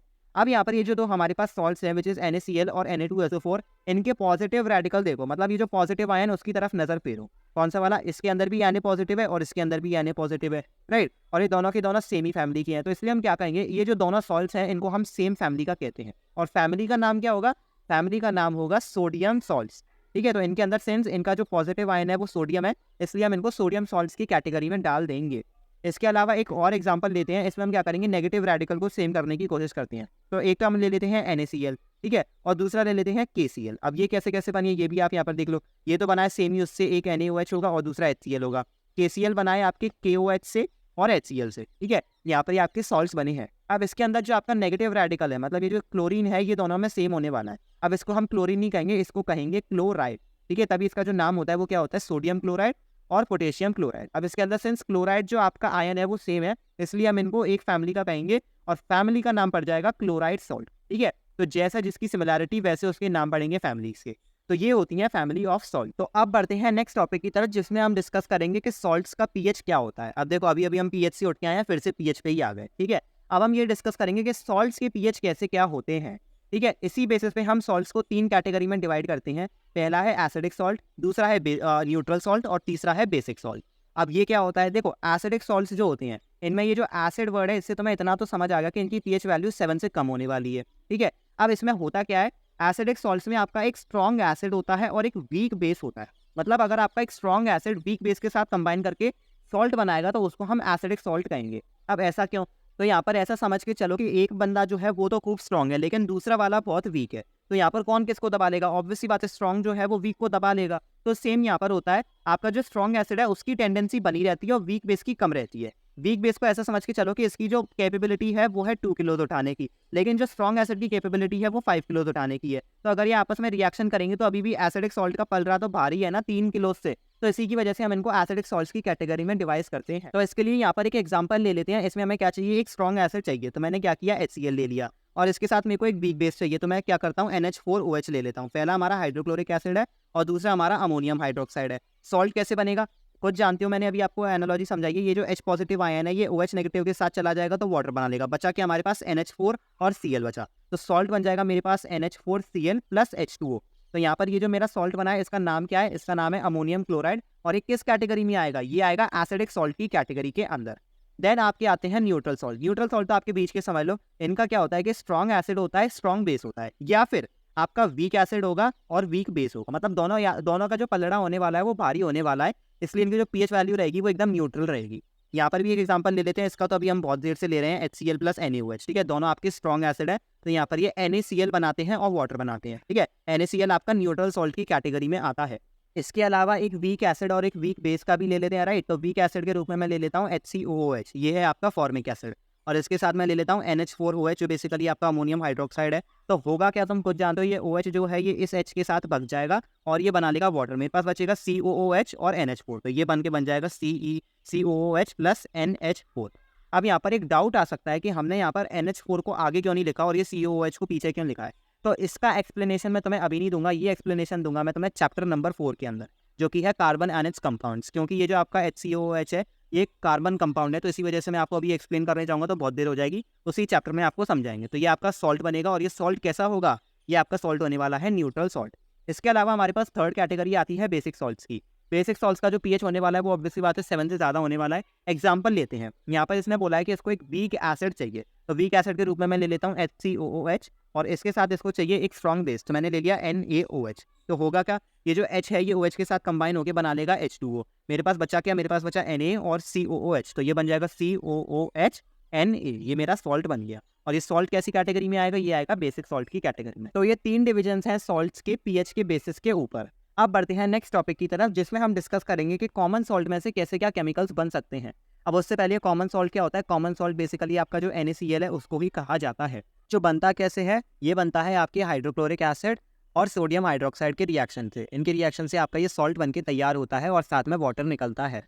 अब ये जो NaCl होता है ना, ये हमारे लिए इमेंस इंपॉर्टेंस होल्ड करके रखता है। क्यों, क्योंकि इससे हम बहुत सारे इंपॉर्टेंट केमिकल्स बनाते हैं, जैसे कि कॉस्टिक सोडा हो गया, ब्लीचिंग पाउडर हो गया, बेकिंग सोडा हो गया, वॉशिंग सोडा हो गया। ये सारे के सारे जो केमिकल्स होते हैं ये हमारे लिए बहुत ही इंपॉर्टेंस होल्ड करके रखते हैं। इसी वजह से इन सब का जो बेसिकली बनाने वाली चीज़ है उसके लिए भी हमारे पास इंपॉर्टेंस रहेगी। अब क्वेश्चन ये आता है कि जब ये इन सबको बना रहा है तो ये खुद कैसे बनता है। अब मैंने ये जो आपको बताया HCl और NaOH वाला, तो इसका मतलब ये तो है नहीं है कि हम जो घर पे कॉमन सॉल्ट कंज्यूम कर रहे हैं वो ऐसे लेबोरेटरी में से बन के आ रहा है, ऐसा तो नहीं है। ये हम खुद जानते हैं कि ये सारा का सारा जो सॉल्ट आता है ये आता है समुद्रों में से, सी वाटर में से, जिसमें से जो आपका वाटर होता है उसको एवेपोरेट करके उसमें से सॉल्ट निकाल के हमको प्रोवाइड किया जाता है। तो मैं आपसे एक क्वेश्चन पूछता हूँ कि अगर सी वाटर में से ये निकलता है तो सी वाटर में से क्या सिर्फ यही सॉल्ट निकलता है, मतलब ये जो NaCl होता है क्या सिर्फ यही निकलता है, बाकी कोई भी दूसरे टाइप का सॉल्ट नहीं निकलता? ऑब्वियस सी बात है, ऐसा तो है नहीं है, हमारे पास बहुत अलग अलग टाइप्स के भी सॉल्ट निकलते हैं। तो होता क्या है कि ये जो सी वाटर होता है इसमें से हमारे पास बहुत सारे सॉल्ट्स निकलते हैं, जिसके अंदर से NaCl को अलग से सेपरेट करके भेजा जाता है। इसके अलावा जो सॉल्ट्स होते हैं उनमें एक आपका एग्जांपल हो सकता है रॉक सॉल्ट, जिसको कि लाहौरी नमक कहा जाता है, जिसको कि व्रत में कंज्यूम किया जाता है, राइट। तो ये रॉक सॉल्ट कैसे बनता है, तो होता क्या है, ये जो आपका सॉल्ट होता है ये एकदम ऐसे साथ में क्रिस्टल्स टाइप के बना लेता है, ठीक है। ये इनफैक्ट जो NaCl होता है वो भी बना लेता है, लेकिन अंतर सिर्फ इतना है कि रॉक सॉल्ट में थोड़ी सी इम्प्योरिटीज आ जाती हैं, ठीक है। अब देखो समुद्री इलाका है तो इम्प्योरिटीज आना तो कोई बड़ी बात है नहीं है, तो इम्प्योरिटीज जब इस सॉल्ट के अंदर आ जाती हैं तब हम उसको रॉक सॉल्ट टर्म कर देते हैं। और ये कुछ ऐसा देख सकते हो, तुम अपनी पिक्चर पे देख सकते हो। अब यहाँ पर ये एकदम कहीं कहीं पे तो एकदम एक पूरा का पूरा ब्राउन है, इसका मतलब ये है कि इसमें जो इम्प्योरिटीज़ हैं वो ज़्यादा है, और कहीं कहीं थोड़ा सा वाइट है, मतलब ये थोड़ा सा साफ है। निकलता कैसे, निकलता ऐसे है कि जब आपके समुद्र सूख जाते हैं, ठीक है, तो उधर ये एकदम ऐसे पहाड़ों की तरह खड़े खड़े मिलते हैं, मतलब जैसे कोयला नहीं निकाला जाता माइनिंग करके, एकदम वैसे ही आपके ये रॉक सॉल्ट को भी निकाला जाता है। अब उन केमिकल्स के बारे में बात कर लेते हैं जिनके बारे में हम डिस्कस कर रहे थे। पहला केमिकल है सोडियम हाइड्रोक्साइड। सोडियम हाइड्रोक्साइड का दूसरा नाम होता है कॉस्टिक सोडा, ठीक है। तो आप क्या समझ के चलो, ये जो आपका सोडियम हाइड्रोक्साइड बोलेंगे उसको हम बोलेंगे केमिकल टर्म्स में, ठीक है, और कॉस्टिक सोडा उसका जनरल नेम होने वाला है। बनता कैसे है, बनता है क्लोर अल्कली प्रोसेस से, ठीक है। इसका नाम क्लोर अल्कली प्रोसेस क्यों है ये भी मैं आपको समझाऊंगा, पर उससे पहले ये समझ लेते हैं कि बनता कैसे है। तो जब हम इलेक्ट्रिसिटी पास कराते हैं, मतलब देखो इलेक्ट्रोलाइटिक डिकम्पोजिशन याद रखो पिछले चैप्टर से, उसमें हम क्या करते थे कि सोल्यूशन में से इलेक्ट्रिसिटी पास करा के रिएक्शन कैरी आउट कराते थे। सेम वही चीज़ यहाँ पर होने वाली है जहाँ पर हम इलेक्ट्रिसिटी पास कराएंगे, लेकिन ब्राइन से। अब ये ब्राइन क्या होता है, ब्राइन होता है एक्वस सोडियम क्लोराइड। मतलब जैसे अब आप खुद जानते हो NaCl जो होता है वो होता है एक सॉलिड सॉल्ट, तो जब मैं इसको पानी में मिला दूंगा और इसका एक सोल्यूशन तैयार कर दूंगा तो इसको हम क्या कहेंगे, ब्राइन। तो यहाँ पर ध्यान रखना है, अगर हम सिर्फ और सिर्फ NaCl बोल रहे हैं तो वो आपका कॉमन सॉल्ट है, लेकिन जब मैं साथ में ऐसे वाटर मिक्सचर दिखा रहा हूँ तो ये टोटल पूरा का पूरा कहलाएगा ब्राइन। ठीक है, फिर क्या करते हैं, इस ब्राइन में से जैसी इलेक्ट्रिसिटी पास कराते हैं तो हमारे पास बनता है NaOH या फिर कहें कॉस्टिक सोडा, क्लोरीन गैस निकलती है और हाइड्रोजन गैस निकलती है। तो ये दो इंपॉर्टेंट गैसेज हैं जो निकलती हैं। तो जैसा कि मैंने कहा कि इस प्रोसेस का नाम होता है क्लोर एल्कली प्रोसेस। अब ये नाम क्यों पड़ा, तो देखो क्लोर नाम पड़ा है क्लोरीन के लिए, ठीक है, सिंस इसमें से क्लोरीन गैस निकल के आती है इसलिए इसका पहला नाम तो क्लोर इस वजह से पड़ा है। दूसरा है एल्कली, और एल्कली मतलब क्या जानती हो तुम, एल्कली मतलब जो बेसिकली आपके सॉल्यूबल बेसिस होते हैं उनको हम क्या कहते हैं, एल्कली। और यहाँ पर ध्यान से देखो, ये बेसिकली आपका सोडियम हाइड्रोक्साइड क्या है, इट इज़ अ बेस, और वो भी किस फॉर्मेट में है, एक्वस फॉर्म में। और सोडियम हाइड्रोक्साइड क्या है, एक एल्कली है। ठीक है, तो आपके जो प्रोडक्ट्स बनी है उन्हीं की वजह से इस प्रोसेस का नाम रखा गया है क्लोर एल्कली प्रोसेस। अब इसके कुछ यूजेस डिस्कस कर लेते हैं सोडियम हाइड्रोक्साइड के। इसके यूजेस इंडस्ट्री में ज़्यादा रहते हैं, आपकी जो केमिकल इंडस्ट्रीज रहती हैं, जैसे कि मेटल्स को डिग्रीज करने में, सोप्स और डिटर्जेंट्स बनाने में, पेपर मेकिंग में, आर्टिफिशियल फाइबर्स बनाने में, इसमें आपके सोडियम हाइड्रोक्साइड का बहुत यूज़ होता है। इसके अलावा ये जो क्लोरीन गैस और हाइड्रोजन गैस निकलती हैं इनको हम पूरी तरीके से इग्नोर नहीं करते, इनके भी बहुत ज़्यादा यूजेस होते हैं। हाइड्रोजन की तो मैं क्या ही बताऊं, इसको तो हम एनर्जी सोर्स के रूप में यूज़ कर सकते हैं, राइट। मार्गरीन बनाने में यूज़ कर सकते हैं, मार्गरीन बेसिकली आपके चीज़ के जैसा दिखता है, राइट। देन अमोनिया बनाने में भी यूज़ होता है, अमोनिया मतलब NH3, वो भी आपकी इस हाइड्रोजन गैस से ही बनता है। देन क्लोरीन के तो क्या ही बताऊं, क्लोरीन को तो हम एक एज अ डिसइंफेक्टेंट भी यूज़ करते हैं, राइट। पानी को जब हमें डिसइंफेक्ट करना होता है तो हम उसमें क्लोरीन यूज़ करते हैं। उसके अलावा पॉलीविनाइल क्लोरीन, बेसिकली जो आपके PVCs होते हैं उनको बनाने में भी आपकी क्लोरीन का बहुत यूज़ होता है। तो ये है आपका सोडियम हाइड्रोक्साइड। अब हम एक क्लोर एल्कली प्रोसेस को थोड़ा डिटेल में डिस्कस कर लेते हैं कि कैसे मतलब ये कैरी आउट होता है। तो क्लोर एल्कली प्रोसेस के लिए कुछ ऐसा सेटअप बिठाया जाता है जिसके अंदर हम क्या रखते हैं, सबसे पहले तो एक कंटेनर लिया जाता है जिसके अंदर हम क्या रखेंगे, ब्राइन सोल्यूशन रखेंगे। ब्राइन सोल्यूशन मतलब इसके अंदर NaCl भी होगा और H2O भी होगा। अब हम इसमें से इलेक्ट्रिसिटी कंडक्ट कराएंगे तो आपके आयंस टूटते हैं, ठीक है। तो NaCl के अंदर से क्या आयंस निकलेंगे, देखो सबसे पहले तो आपके पास निकलेगा Na पॉजिटिव और देन निकलेगा इसमें से Cl नेगेटिव। पानी भी टूट जाएगा, पानी टूट के बनाता है H positive plus OH negative. तो ऐसे आपके आयंस इसमें से निकलने वाले हैं। अब इसमें से आपके पॉजिटिव आयन कौन कौन से हैं, मतलब जो कैटायंस है वो है Na पॉजिटिव और H पॉजिटिव, और जो नेगेटिव वाले हैं मतलब जो एनायंस हैं वो हैं आपके Cl नेगेटिव और OH नेगेटिव। तो यहाँ पर अगर एक चीज़ नोटिस करो तो आपका एनोड और कैथोड कहाँ पर है, पहली बता देता हूँ। एनोड हम कहते हैं नेगेटिव इलेक्ट्रोड को और कैथोड कहते हैं पॉजिटिव इलेक्ट्रोड को। तो यहाँ पर नेगेटिव इलेक्ट्रोड जो है वो ये वाला है, तो ये जो ग्रीन ग्रीन वाला है ये आपका क्या कहलाएगा, ये कहलाएगा आपका एनोड। वहीं दूसरी तरफ ये जो ब्लू वाला है इसको हम क्या कहेंगे, ये कहेगा हमारा कैथोड। तो अब ये हमारे जो पॉजिटिव वाले हैं ये भागेंगे कैथोड की तरफ और जो नेगेटिव वाले हैं वो आपके जाएंगे एनोड की तरफ। तो ये आपके जो Cl नेगेटिव होंगे और OH नेगेटिव होंगे वो जाएंगे इस तरफ, और जो Na पॉजिटिव है और H पॉजिटिव है वो जाएंगे इस तरफ। अब इसमें हो क्या रहा है, आपके जो हाइड्रोजन है और क्लोरीन है ये तो गैसेस के रूप में ऊपर निकल रही है, मतलब ये जो क्लोरीन इस साइड गई थी ये इधर से गैस के रूप में यहाँ पर से निकल गई, और दूसरी तरफ ये जो हाइड्रोजन है जो इस साइड गया था कैथोड की तरफ, ये इस साइड से गैस के रूप में निकल जाएगा। हमारे पास बचा क्या, हमारे पास बचा Na पॉजिटिव और OH नेगेटिव, जो दोनों के दोनों ना तो गैसेज हैं, ये तो सिर्फ और सिर्फ हमारे पास आयंस बन के आ पाएंगे। तो ये आपस में बन जाएंगे और इधर से ये क्या करेंगे, NaOH के रूप में निकल जाएंगे, जो कि अभी ब्राइन में ही है। ऑब्वियसली बात है, पूरा का पूरा सोल्यूशन ब्राइन है, तो फिर इसमें से हम NaOH को एक्सट्रैक्ट करते हैं। अब इसके अलावा एक डाउट आ सकता है कि यहाँ पर ये पॉजिटिव नेगेटिव वाला कुछ समझ नहीं आया, तो वो भी मैं आपको एक्सप्लेन कर देता हूँ। देखो आपका ये जो नेगेटिव इलेक्ट्रोड है इसको हम सेल के पॉजिटिव टर्मिनल से कनेक्ट करेंगे ताकि इलेक्ट्रिसिटी फ्लो कर पाए। इसको आप इलेक्ट्रिसिटी चैप्टर में और अच्छे से समझ लोगे, पर मैं फिलहाल आपको बता देता हूँ। आपकी जो इलेक्ट्रिसिटी होती है ना वो पॉजिटिव टर्मिनल से हमेशा नेगेटिव टर्मिनल में ट्रैवल करती है। अब यहाँ पर ये जो है, ये जो सिंबल है ये बेसिकली आपकी सेल का सिंबल है, जो बेसिकली आपकी वोल्टेज सोर्स है, मतलब यहाँ से आपकी इलेक्ट्रिसिटी निकलने वाली है। तो पॉजिटिव टर्मिनल से निकलेगी तो नेगेटिव टर्मिनल में जाएगी, फिर यहाँ से होते होते ये इसमें जाएगी, फिर इससे ऐसे वापस इसका पूरा का पूरा सर्किट बनता है। ठीक है, तो यही बात आपको यहाँ पर याद रखनी थी। तो अब बढ़ते हैं हम अपने नेक्स्ट केमिकल की तरफ, जो है कैल्शियम ऑक्सीक्लोराइड। अब इसको कैल्शियम ऑक्सीक्लोराइड कह लो या फिर ब्लीचिंग पाउडर कह लो, दोनों one of the same things हैं। ब्लीचिंग पाउडर आपका जनरल नेम होगा, मतलब कॉमन नेम में आपका ब्लीचिंग पाउडर रहेगा, और केमिकल नेम में आपका कैल्शियम ऑक्सीक्लोराइड आएगा। अब ये किसके रिएक्शन से बनता है, ये बनता है क्लोरीन और ड्राई स्लेक्ड लाइम के रिएक्शन से। क्लोरीन गैस तो हमें पता है कि कौन सी गैस है, जो अभी अभी हमने पीछे निकाली भी थी ब्राइन वाटर के इलेक्ट्रोलाइसिस से, राइट। अब ये ड्राई स्लेक्ड लाइम क्या होता है, अब तो इतना तो जानते हो कि स्लेक्ड लाइम क्या होता है। स्लेक्ड लाइम होता है कैल्शियम हाइड्रोक्साइड, लेकिन जो स्लेक्ड लाइम होता है वो होता है हमेशा एक एक्वस फॉर्म में, मतलब ये आपको लिक्विड फॉर्म में देखने को मिलता है। लेकिन यहाँ पर इसकी डिमांड है ड्राई स्लेक्ड लाइम की, इसलिए हम क्या करेंगे, इस कैल्शियम हाइड्रोक्साइड को पहले तो हम सुखाएंगे, इसको सॉलिड फॉर्म में कन्वर्ट करेंगे, तब जाके हम इसको यूज़ करेंगे। अगर तुमने इसको लिक्विड फॉर्म में यूज़ कर लिया, मतलब एक्वस फॉर्म में यूज़ कर लिया, तो ये रिएक्शन कैरी आउट नहीं होगा। So you need dry slaked lime for it. तो जैसे ही तुम ड्राई स्लेक्ड लाइम के ऊपर से मतलब ये क्लोरीन गैस पास कराते हो ना, तो तुम्हारे पास बनता है कैल्शियम ऑक्सीक्लोराइड और वाटर। तो यहाँ पर होता क्या है, ये जो क्लोरीन है ये कैल्शियम के साथ मिल जाता है, एक ऑक्सीजन यहाँ पर हमारे पास रहता है, और जो बाकी के दो हाइड्रोजन है और एक ऑक्सीजन है वो अलग जाके H2O बना लेते हैं। अब इसके कुछ यूजेस डिस्कस कर लेते हैं। सबसे पहला यूज़ होता है टेक्सटाइल इंडस्ट्री में ब्लीचिंग के लिए। क्या ब्लीच किया जाता है? कॉटन ब्लीच किया जाता है और लाइनन ब्लीच किया जाता है। अब इसको याद कैसे रखेंगे, राइट? तो देखो, कॉटन का पहला लेटर आता है C और लाइनन का होता है L, तो इसको हम साथ में लिख सकते हैं Cl। और अब तुम खुद जानते हो क्लोरीन का जो सिंबल होता है वो क्या होता है? वो होता है Cl2, तो इससे तुम इसको याद रख सकते हो। सेकेंडली, इसका पेपर फैक्ट्रीज में भी यूज़ होता है, वहाँ पर इससे हम वुड पल्प को ब्लीच करते हैं। देन अपने घर में, खुद के घर में जब लॉन्ड्री में तुम्हारे कपड़े होते हैं उनको भी ब्लीच करने के लिए ब्लीचिंग पाउडर ही यूज़ किया जाता है।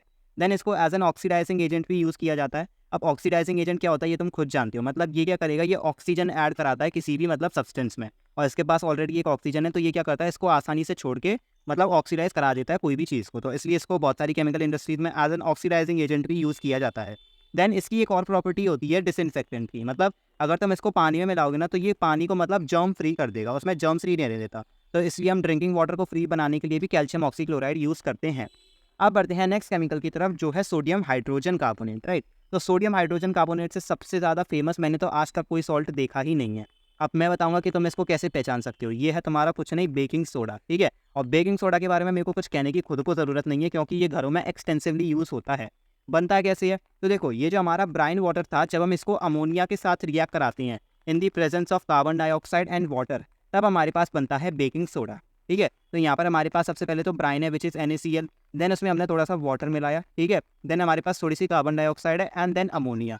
जब ये चार चीज़ें कंबाइन होती हैं तब हमारे पास दो सब्सटेंसेस बनते हैं। सबसे पहले तो हमारे पास बनता है अमोनियम क्लोराइड एंड देन हमारे पास बनता है बेकिंग सोडा या फिर सोडियम हाइड्रोजन कार्बोनेट, ठीक है? या फिर इसको ये भी कह सकते हैं सोडियम बाइकार्बोनेट। तो ये हमारे लिए एक बहुत ही इंपॉर्टेंट रिएक्शन है, तो इसको आपको याद रखना है। अब ये जो हमारा बेकिंग सोडा है ना, ये एक बेसिक सॉल्ट है। बेसिक सॉल्ट होने का मतलब ये है कि इसका जो नेचर है वो अल्कलीन होने वाला है। अल्कलीन इसलिए क्योंकि ये जो है ये एक अल्कली है, मतलब ये पानी में सॉल्यूबल सॉल्ट है, तो ये एक अल्कलीन सॉल्ट हमारा होने वाला है।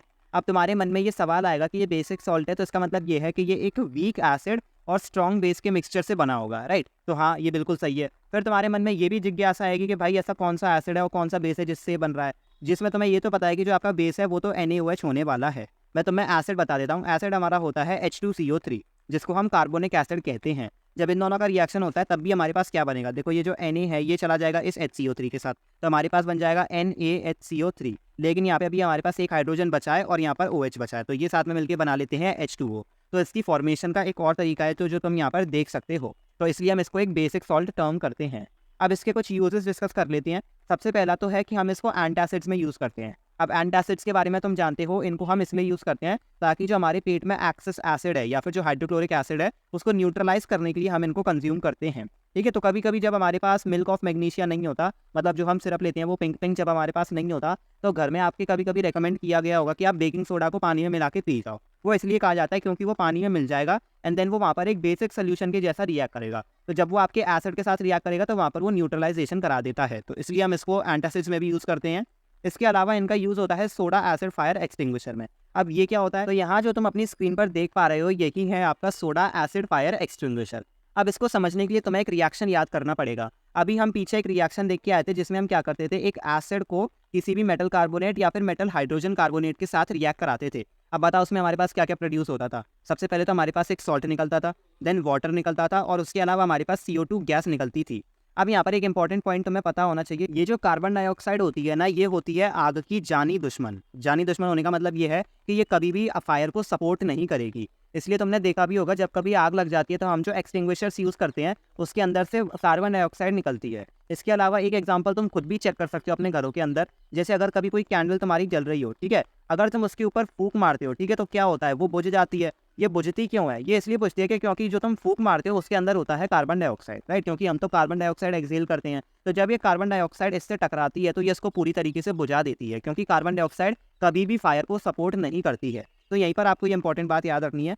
तो इसमें होता क्या है, इस एसिड फायर एक्सटिंग्विशर में, इसमें हम क्या करते हैं, सबसे पहले तो नीचे एक लेते हैं मेटल हाइड्रोजन कार्बोनेट या फिर मेटल कार्बोनेट। तो हमने यहाँ पर क्या किया, हमने सोडियम हाइड्रोजन कार्बोनेट ले लिया। इसके अलावा हमने लिया एक एसिड, यहाँ पर डाइल्यूट सल्फ्यूरिक एसिड ले लिया है, चाहे तो हम यहाँ पर HCl भी ले सकते हैं। तो अब हम क्या करेंगे, इसको एक थ्रेड के जरिए ऐसे इसमें टांग देंगे। अब जैसे ही मान लो कि कहीं पर आग लग गई तो मैं क्या करूंगा, इस बॉटल को अगर टिल्ट करूंगा तो ये जो बेसिकली सोल्यूशन है ये इस एसिड से मिल जाएगा, ठीक है? ये जो फैल जाएगा जब एसिड इसके अंदर, तो यहाँ पर क्या होगा, ये रिएक्शन कैरी आउट हो जाएगा, क्योंकि ये एक एसिड है और ये एक मेटल हाइड्रोजन कार्बोनेट है। तो जैसे ही आपस में रिएक्ट होंगे ये एक सॉल्ट बनाएंगे, मतलब वाटर बनाएंगे और कार्बन डाइऑक्साइड बनाएंगे। हमारी जो इंपॉर्टेंस है वो एक कार्बन डाइऑक्साइड की है। तो इससे ये जो ट्यूब है इसमें से आपकी कार्बन डाइऑक्साइड निकलेगी और कहीं भी अगर फायर जल रही होगी तो ये उसको बुझा देगी। तो इसी में ही इसका यूज़ होता है। इसके अलावा बेकिंग सोडा का यूज़ आपकी किचन्स में भी होता है बहुत ज़्यादा एक्सटेंसिवली, मतलब बहुत वैरायटी ऑफ पर्पसेस के लिए इसको यूज़ किया जाता है। चाहो तो अपनी मम्मा से पूछ लेना, वो भी आपको बता देंगे कि बेकिंग सोडा कितनी इंपॉर्टेंस होल्ड करके रखता है।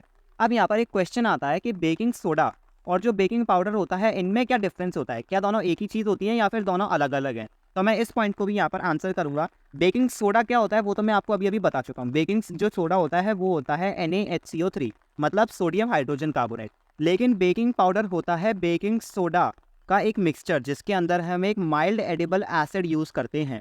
ठीक है, तो ये जो आपका बेकिंग सोडा है वो तो अपनी एक अलग चीज़ है, लेकिन जब हम इसमें एक माइल्ड एसिड को ऐड करते हैं तब वो बेकिंग पाउडर बन जाता है। तो मैं इसको आपको रिएक्शन के जरिए समझाता हूँ। तो देखो, ये जो हमारा बेसिकली बेकिंग सोडा है वो है NaHCO3। लेकिन जैसे ही मैंने इसमें कोई एसिड मिलाया, जैसे कि टारटारिक एसिड हो गया, जो आपकी इमली के अंदर होता है उसको टारटारिक एसिड कहते हैं। तो अगर मैंने उसको मिलाया तो देखो उसमें से मेरे को H+ आयन मिलने वाला है। राइट, इतना तो मेरे को पता है क्योंकि ये एसिड है। तो इससे रिएक्शन क्या होता है, हमारे पास बन जाती है कार्बन डाइऑक्साइड प्लस वाटर, और इसके साथ हमारे पास बनता है सोडियम सॉल्ट। अब इसका क्या मतलब है, तो देखो इसमें जो रिएक्शन होता है वो होता है कुछ ऐसा। ये जो CO3 होता है इसमें से आपका CO2 रिलीज होकर इधर बन जाता है। तो मेरे पास क्या बचा, मेरे पास एक हाइड्रोजन बचा, एक ऑक्सीजन बचा, प्लस मेरे पास यहाँ पर भी एक H+ आयन बचा। तो ये तीनों के तीनों आपस में मिक्स करके बना लेते हैं H2O। तो अब मेरे पास कुल मिला के बचा क्या, मेरे पास सिर्फ और सिर्फ ये सोडियम बचा है और इसके साथ जो भी इसका एनायन है वो बचा है। तो ये क्या करते हैं, ये जो सोडियम है ये इसके साथ कंबाइन होकर यहाँ पर एक सॉल्ट बना लेगा। ठीक है, वही सेम आपका रिएक्शन हो रहा है। कौन सा वाला, आपका एक एसिड जब किसी मेटल हाइड्रोजन कार्बोनेट के साथ रिएक्ट कर रहा है तो CO2 बना रहा है, H2O बना रहा है और एक सॉल्ट बना रहा है। तो कुल मिला के ध्यान रखने वाली बात यह है कि यहाँ पर कोई सा भी आप माइल्ड एसिड यूज कर सकते हो, और हम इतना तो जानते हैं कि उसके अंदर H+ आयन होने वाला है, तभी हमने उसको एक एसिड कहा है। ठीक है, तो यहाँ पर वो डेफिनेशन भी अप्लाई हो रही है। अब यहाँ पर क्वेश्चन ये आएगा कि हम बेकिंग सोडा प्रेफर करें या फिर बेकिंग पाउडर प्रेफर करें। तो देखो, बेकिंग सोडा के जो यूजेस थे वो मैं आपको बता चुका हूँ, लेकिन घरों के अंदर हम जनरली बेकिंग पाउडर प्रेफर करते हैं। अब ऐसा क्यों करते हैं, तो देखो होता ये है कि ये जो बेकिंग सोडा है ये है एक बेसिक सॉल्ट, और बेसिक सॉल्ट होने का मतलब ये है कि ये टेस्ट में कैसा हो सकता है, ये हो सकता है बिटर। ये एक उसका फिजिकल कैरेक्टरिस्टिक है, इसमें कोई बुराई नहीं है। तो हम क्या करते हैं, जनरली इस बिटर टेस्ट को अवॉइड करने के लिए इसमें न्यूट्रलाइजेशन रिएक्शन कराते हैं। ठीक है, तो हमने क्या किया, एक मतलब हमारे पास ही बेसिक सॉल्ट है। बेसिक सॉल्ट जो होगा वो आपका, आप ऐसा समझ लो कि एक माइल्ड बेस होने वाला है। तो जब हम इस एक माइल्ड बेस को एक माइल्ड एसिड के साथ रिएक्ट कराते हैं तो यहाँ पर एक न्यूट्रलाइजेशन टाइप का रिएक्शन हो जाता है और जो खाने की कड़वाहट होती है वो चली जाती है। इसके अलावा इसका एक इंपॉर्टेंट यूज होता है, वो होता है CO2 की वजह से। हमारे जो केक्स होते हैं वो स्पॉन्जी कैसे बनते हैं, ठीक है, अब जैसे आपने देखे हो केक्स कैसे होते हैं, उनके बीच में ऐसी मतलब एयर स्पेसेस होती हैं, मतलब जहाँ पे से हवा हवासी निकलती है ना, तो वैसे वहाँ पर स्पेसेस होते हैं और तभी कोई केक अच्छा लगता है। तो ये किसकी वजह से होता है, ये होता है कार्बन डाइऑक्साइड की वजह से। क्यों, क्योंकि जब हम उसमें बेकिंग पाउडर मिलाते हैं केक के डो के अंदर, तो उसके अंदर क्या होता है, कार्बन डाइऑक्साइड रिलीज होती है। तो वो जब कार्बन डाइऑक्साइड निकलने की कोशिश करती है ना, तो वो आटे के अंदर से जगह निकल बना बना के निकलती है, तो इसी वजह से उसमें ऐसे एयर स्पेसेस बन जाते हैं। तो यहाँ जो हमारा बेकिंग पाउडर है ना, ये हमें दो एडवांटेजेस देता है। सबसे पहली एडवांटेज तो ये है कि ये जो खाने को स्पॉन्जी बना देता है। ठीक है, चाहे वो आपके केक्स हो या फिर पकौड़ेज हो, उन सबको स्पॉन्जी बनाने का काम हमारा बेकिंग पाउडर करता है।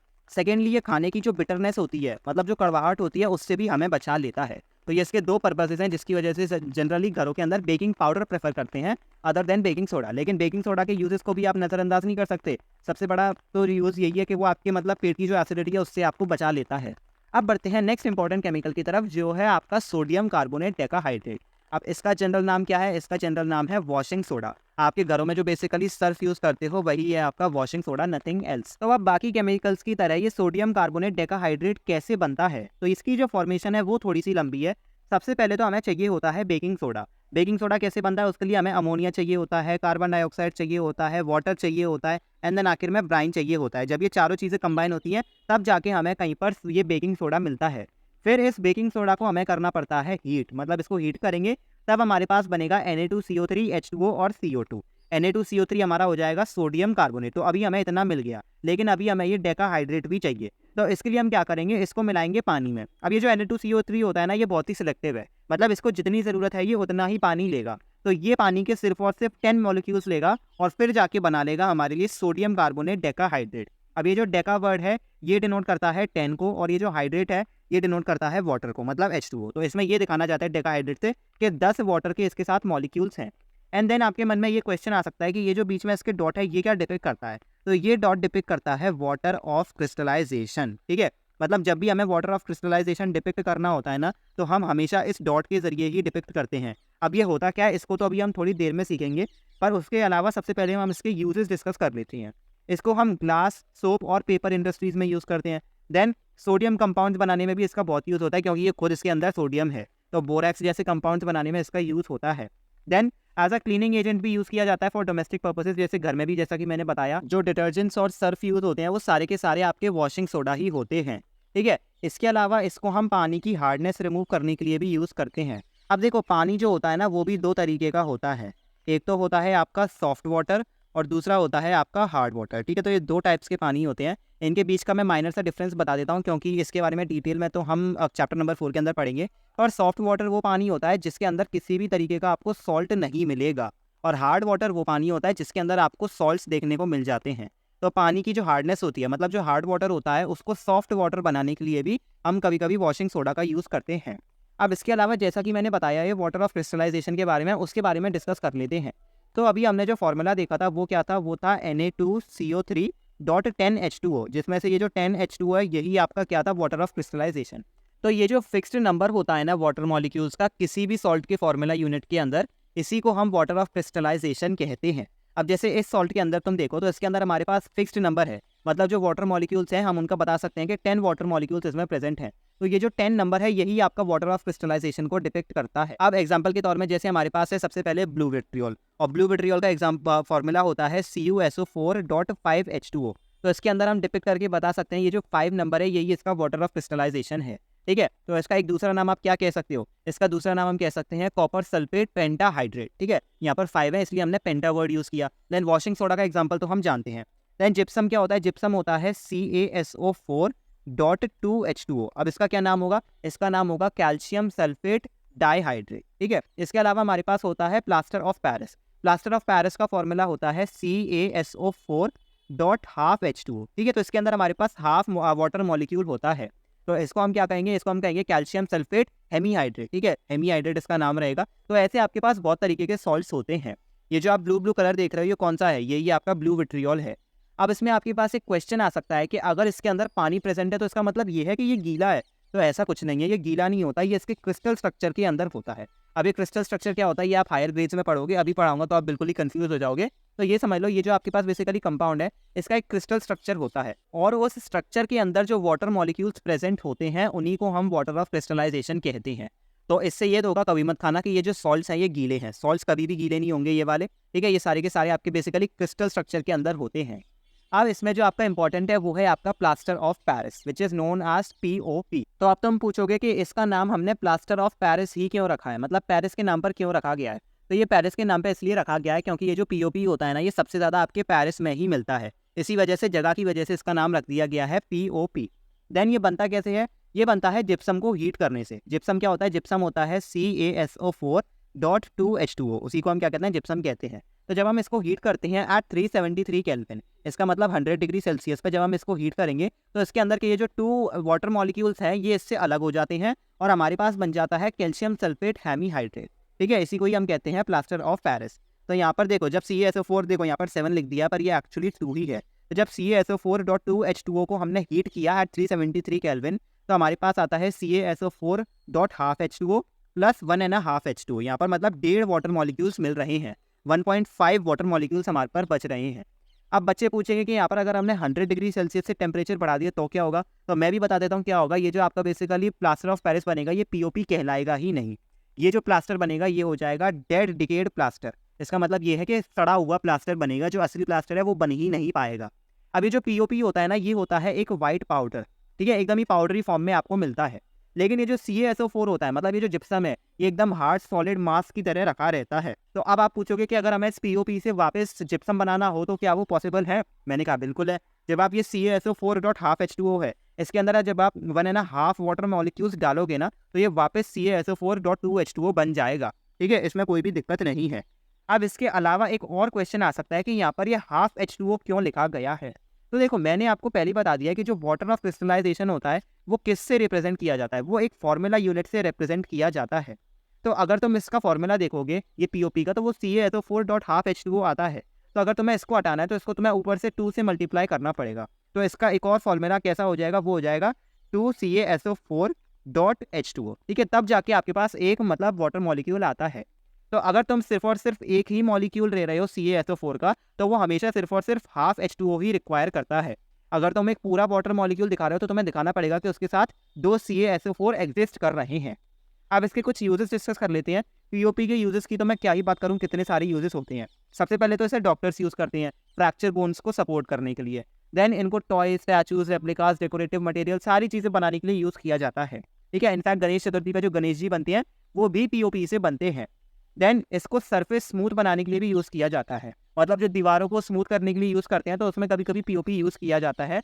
एंड देन इसके अलावा इसको एज अ प्रोटेक्टिव कोट भी यूज किया जाता है ऑन सीलिंग्स एंड वॉल्स, मतलब पेंटिंग करने से पहले हम इनको वहां पर भी यूज करते हैं। अब पता है इससे रिलेटेड एक बहुत ही इंटरेस्टिंग सी स्टोरी भी है। एक बार होता क्या है ना कि लंदन में आग लग जाती है और उस आग में मतलब ये समझ लो कि आधा लंदन जल के राख हो जाता है। देन इसके बाद वहाँ के जो राजा होते हैं लंदन के, उन्हें इस पीओपी के बारे में पता पड़ता है। तो जब ये उसको अपनी दीवार पे लगा के देते हैं और उस पर आग लगा के देखते हैं, मतलब उस पर फिर लगाया पहले पीओपी, फिर उसके ऊपर आग लगाने की कोशिश करी, तो उन्होंने देखा कि ये उसको प्रोटेक्ट कर रही है, मतलब आग नहीं लगने दे रही है। तो तब से उनके राजा ने बोला है कि अपनी दीवारों पे हमेशा पीओपी को अप्लाई करना शुरू कर दो, ये आपके लिए एक प्रोटेक्टिव कोट के रूप में तैयार होगी। तो ये एक इंटरेस्टिंग स्टोरी थी। अब बढ़ते हैं इस पूरे लेक्चर की सबसे मोस्ट अवेटेड पार्ट की तरफ, वो है एक्टिविटीज। तो अब हम सारी की सारी एक्टिविटीज करेंगे वन बाय वन। शुरुआत करते हैं एक्टिविटी 2.1 के साथ। इसमें कहा है कि collect the following solutions from the science laboratory. Hydrochloric acid चाहिए, सल्फ्यूरिक एसिड चाहिए, नाइट्रिक एसिड चाहिए, एसिटिक एसिड चाहिए, sodium hydroxide, calcium hydroxide, potassium hydroxide, magnesium hydroxide and ammonium hydroxide. Then हर एक के ऊपर हमें क्या करना है, वन बाय वन इंडिकेटर्स लगाने हैं, जैसे कि रेड लिटमस हो गया, ब्लू लिटमस हो गया, फेनोफ्थलीन हो गया, मिथाइल ऑरेंज हो गया, और फिर हमें कलर चेंज ऑब्जर्व करना है। तो बेसिकली हर एक सोल्यूशन का कलर चेंज पूछ रहा है। तो सबसे पहले तो हम इन सबको लिस्ट कर लेते हैं। सबसे पहले हमें टेस्ट करना है हाइड्रोक्लोरिक एसिड को इन रेड लिटमस। अब जो हाइड्रोक्लोरिक एसिड है वो खुद ही एक एसिडिक सब्सटेंस है, तो वो तो लिटमस को रेड में ही चेंज करेगा। तो रेड लिटमस तो ऑलरेडी है, so we will say no change in colour. वहीं अगर ब्लू लिटमस दे दोगे तो उसको रेड कलर में जरूर चेंज कर देगा। फेनोफ्थलीन एक कलरलेस सोल्यूशन होता है और वो एसिडिक सोल्यूशंस में भी कलरलेस रहता है, तो अगेन कोई चेंज नहीं आएगा, उसको हम कह देंगे कलरलेस। देन मिथाइल ऑरेंज में जरूर चेंज आता है। मिथाइल ऑरेंज का कैरेक्टरिस्टिक कलर होता है ऑरेंज। एसिडिक सोल्यूशंस में वो हो जाता है रेड और बेसिक सोल्यूशंस में हो जाता है येलो। तो सिंस यहाँ पर अभी H2SO4, HNO3, CH3COH ये सारे के सारे आपके एसिड्स हैं। अब यहाँ पर ये नहीं देखा जाएगा कि कौन सा एसिड स्ट्रॉन्ग है या फिर कौन सा वीक है। देखो तो HCl, H2SO4, HNO3 ये सारे के सारे आपके स्ट्रॉन्ग एसिड्स हैं, लेकिन CH3COH आपका एक वीक एसिड है। लेकिन सिंस ये हमारे पास कोई पीएच स्केल नहीं है, ना ही हमारे पास कोई यूनिवर्सल इंडिकेटर है, तो हम ये नहीं बता पाएंगे कि इसकी स्ट्रेंथ कितनी है, हम सिर्फ कलर चेंज बता पाएंगे। तो इन तीनों एसिड्स में आपका सेम ही चेंज रहने वाला है। रेड लिटमस में कोई चेंज नहीं आएगा कलर में, ब्लू लिटमस को वो रेड कलर में चेंज कर देंगे, फेनोफ्थलीन को कलरलेस ही रहने देंगे, और मिथाइल ऑरेंज को रेड कलर में चेंज कर देंगे। बेसिस की बात करते हैं। बेसिस क्या करेंगे, रेड लिटमस को ब्लू कलर में चेंज कर देंगे और ब्लू लिटमस को एज इट इज रहने देंगे, so we will say no change. Phenolphthalein को वो पिंक कलर में चेंज कर देते हैं और मिथाइल ऑरेंज को येलो कलर में चेंज कर देंगे। तो फिर बाकी के सारे जितने भी आपके बेसेस हैं, ये सारे के सारे आपके बेसेस आने वाले हैं, तो इनका भी सेम ही रिजल्ट रहने वाला है। तो रेड लिटमस में आपके सारे के सारे ब्लू कलर को चेंज कर देंगे, ब्लू लिटमस में सेम ही कलर रहने वाला है, फेनोफ्थलीन को ये पिंक में चेंज कर देंगे और मिथाइल ऑरेंज को येलो कलर में चेंज कर देंगे। अब बढ़ते हैं हम अपनी नेक्स्ट एक्टिविटी की तरफ, जो है एक्टिविटी 2.2। इसमें कहा गया है कि take some finely chopped onions in a plastic bag along with some strips of clean cloth, tie up the bag tightly and leave overnight in fridge. The cloth strips can now be used to test for acids and bases. तो कहा क्या गया है, उसने दो strips ली हैं cloth की, ठीक है। एक है आपकी स्ट्रिप ए और एक है स्ट्रिप बी। इसने क्या किया है, इन दोनों को बेसिकली एक ऑल फैक्ट्री इंडिकेटर में बना दिया है। इसने क्या किया, अनियन की मदद से इसमें अनियन एक्सट्रैक्ट लगाया और इनको एज एन इंडिकेटर बना के रख दिया है। अब उसने बोला है कि इन दोनों स्ट्रिप्स को लेना है और इनकी ऑर्डर चेक करनी है। तो देखो इसमें अनियन यूज हुआ है, तो ऑब्वियसली बात है अनियन की जो कैरेक्टरिस्टिक स्मेल है वो इसमें हमें मिलने वाली है। Then keep them on a clean surface and put a few drops of dilute HCl solution on one strip and a few drops of dilute NaOH solution on the other. Rinse both cloth strips with water and check their order.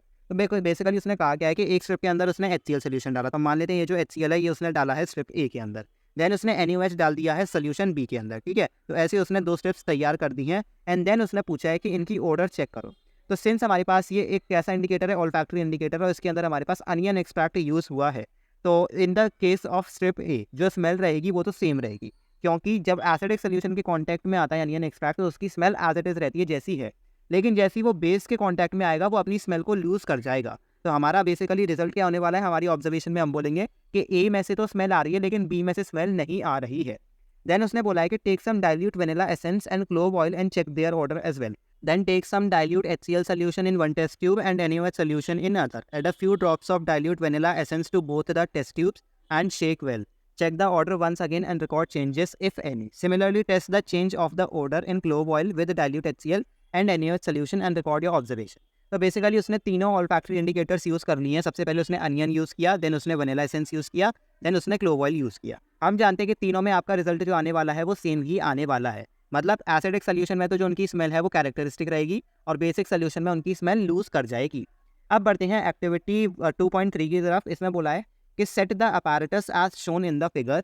Take about 5 ml of dilute sulfuric acid in a test tube and a few pieces of zinc granules to it. What do you observe on the surface of zinc granules? तो यहाँ पर वो basically ये कह रहा है कि sulphuric acid और जिंक ग्रेन्यूल्स का रिएक्शन हुआ है। अब हम जानते हैं जब एक मेटल एसिड के साथ रिएक्ट करता है तो वो सॉल्ट और हाइड्रोजन गैस निकालता है। तो यहाँ पर होगा का आपका ये जो H2SO4 है ये कंबाइन करेगा जिंक के साथ और हमारे पास सॉल्ट के रूप में निकालेगा ZnSO4 और साथ ही साथ हमारे पास निकलेगी हाइड्रोजन गैस। ठीक है, ये हमारा रिएक्शन होने वाला है। उसने ये पूछा है कि then pass the gas being evolve through the soap solution. तो इसमें से हमें जो गैस मिल रही है उसको आपको सोप सोल्यूशन से पास कराना है। यहाँ पर हमें हाइड्रोजन गैस मिली है तो इसने बोला है कि इसे सोप सोल्यूशन से पास कराओ। अब ये ऐसा इसने इसलिए बोला है क्योंकि ये जो हमारी H2 गैस होती है ना ये सोप सोल्यूशन में इनसॉल्यूबल होती है। इसका मतलब ये है कि ये इसमें मिलेगी नहीं है, इसमें सॉल्यूबल नहीं होती। तो अगर तुम इस हाइड्रोजन गैस को ज़बरदस्ती सोप सोल्यूशन से पास कराओगे ना तो वो ऐसे बबल्स बना लेती है उसके अंदर, क्योंकि वो सोप सोल्यूशन के साथ कंबाइन तो करने नहीं वाली। तो यहाँ पर उसने क्वेश्चन बोला है कि why are bubbles formed in the soap solution. तो हम ये बोलेंगे कि ये जो हाइड्रोजन गैस होती है ये इनसॉल्यूबल होती है सोप सोल्यूशन में, इसी वजह से ये बबल्स बना लेती है। देन इसने बोला है take a burning candle near a gas filled bubble and now what do you observe. अब यहाँ पर एक और पॉइंट है हाइड्रोजन गैस के बारे में। ये जो हाइड्रोजन गैस होती है ना ये आपकी एक हाईली इन्फ्लेमेबल गैस होती है। इन्फ्लेमेबल होने का ये मतलब है कि ये आग को बहुत जल्दी पकड़ती है। तो अगर इसको हल्की सी भी चिंगारी सी भी मिल गई ना तो ये उसको इतनी जल्दी पकड़ेगी और आग लगा सकती है, राइट। तो इसी वजह से जैसे हमने यहाँ पर एक कैंडल प्लेस करी तो तुम देख सकते हो ये जो बबल है ये एक पॉप साउंड के साथ फटता है और यहाँ पर एक एक्सप्लोजन टाइप का होता है। तो ये हाइड्रोजन की वजह से ही होता है क्योंकि वो एक्सप्लोजिव होती है। देन उसने ये बोला है कि इस एक्टिविटी को HCl, HNO3, CH3, COH जैसे एसिड्स के साथ भी ट्राई करो और क्या ऑब्जर्वेशन सेम है या फिर डिफरेंट है। तो देखो ये जो हमारे सारे के सारे एसिड्स हैं ये सभी एसिड्स हैं, राइट। तो रिएक्शन तो सेम ही होने वाला है, बस इसमें यही चेंज बदल जाएगा, लेकिन हाइड्रोजन गैस तो उतनी ही निकलेगी क्योंकि H2SO4 को देखो, HCl को देखो, HNO3 को देखो, तीनों के तीनों आपकी स्ट्रॉन्ग एसिड्स हैं। तो इनके अंदर तो रिएक्शन सेम ही रहेगा, मतलब हाइड्रोजन गैस का जो अमाउंट है वो सेम रहेगा। लेकिन CH3COH के केस में थोड़ा सा अलग हो जाएगा क्योंकि ये जो है ये एक वीक एसिड है और अगर एक वीक एसिड को रिएक्ट करा रहे हैं तो जो आपकी रिएक्शन का पेस होता है ना वो घट जाता है। तो इसी वजह से इसमें रिएक्शन तो होगा, हाइड्रोजन गैस निकलेगी जरूर, लेकिन वो शायद थोड़े कम अमाउंट में निकले। तो यही इसका डिफरेंस आएगा और कुछ नहीं है। अब बढ़ते हैं नेक्स्ट एक्टिविटी की तरफ विच इज़ एक्टिविटी 2.4।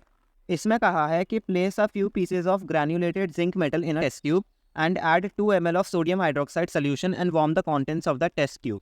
तो यहाँ पर बेसिकली वो रिएक्शन बताना चाहता है किसके बीच का, आपका एक बेस जब एक मेटल के साथ रिएक्ट कर रहा है तो क्या रिएक्शन होगा। आप जानते हो इसमें आपके पास सॉल्ट निकलेगा और हाइड्रोजन गैस निकलेगी, ठीक है। तो यहाँ पर उसने एक और चीज़ मेंशन करी है कि इन कंटेंट्स को आपको वार्म करना है, मतलब थोड़ी सी हीट प्रोवाइड करनी है। तो देखो एसिड के केस में क्या होता है ना कि रिएक्शन आसानी से हो जाता है, उसमें हमें हीट प्रोवाइड करने की ज़रूरत नहीं पड़ती है। लेकिन बेस के केस में थोड़ी सी हीट देनी पड़ती है, तब जाके आपका ये रिएक्शन कैरी आउट होता है। क्योंकि आप खुद जानते हो इसमें आपका डिस्प्लेसिंग तो होने नहीं वाला, मतलब ऐसा तो होगा नहीं कि आपके बेस का जो आयन है वो मेटल के साथ निकल जाएगा, ऐसा नहीं होता। इसमें वो उल्टा दोनों कंबाइन और हो जाती हैं और हाइड्रोजन गैस को अकेला छोड़ देते हैं। तो सबसे पहले तो हम यहाँ पर रिएक्शन लिख लेते हैं कि हो क्या रहा है। तो सबसे पहले तो हमें जिंक मेटल लेना है which is solid in form of course, and then NaOH लेंगे। कौन से फॉर्म में रहेगा? Yes, you got it right, it is aqueous. Liquid क्यों नहीं ले सकते? क्योंकि ये आपका एक स्ट्रॉन्ग बेस है और हमेशा जो भी स्ट्रॉन्ग एसिड या फिर स्ट्रॉन्ग बेस ले रहे हो तो हमेशा एक्वस फॉर्म में ही लोगे।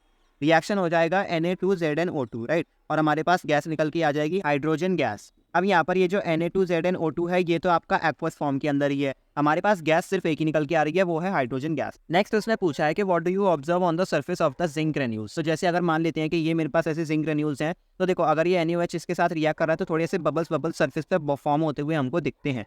और ये बबल्स किसके हैं? ये हैं आपके हाइड्रोजन गैस के बबल्स, ठीक है। तो ये हाइड्रोजन गैस के बबल्स हमें उसके सर्फेस पे दिखेंगे। देन कहता है कि pass the gas being evolve through the soap solution, why are bubbles formed in the soap solution, take a burning candle near a gas filled bubble, what do you observe. मतलब same ही वही case होने वाला है। जैसे ही आप hydrogen को पास कराओगे सोप सोल्यूशन से आपके बबल्स बन जाएंगे, फिर उन बबल्स को जब आप बर्न करोगे तो वो पॉप साउंड के साथ बर्न करेंगे। तो बस वही सिमिलर सा रिएक्शन है जैसा आपके पिछले वाले रिएक्शन में हुआ था। अब बढ़ते हैं नेक्स्ट एक्टिविटी की तरफ विच इज एक्टिविटी 2.5। इसमें कहता है कि take 2 test tubes, label them as A and B, ठीक है। Take about 0.5 grams of sodium carbonate in test tube A and 0.5 gram of sodium hydrogen carbonate in test tube B.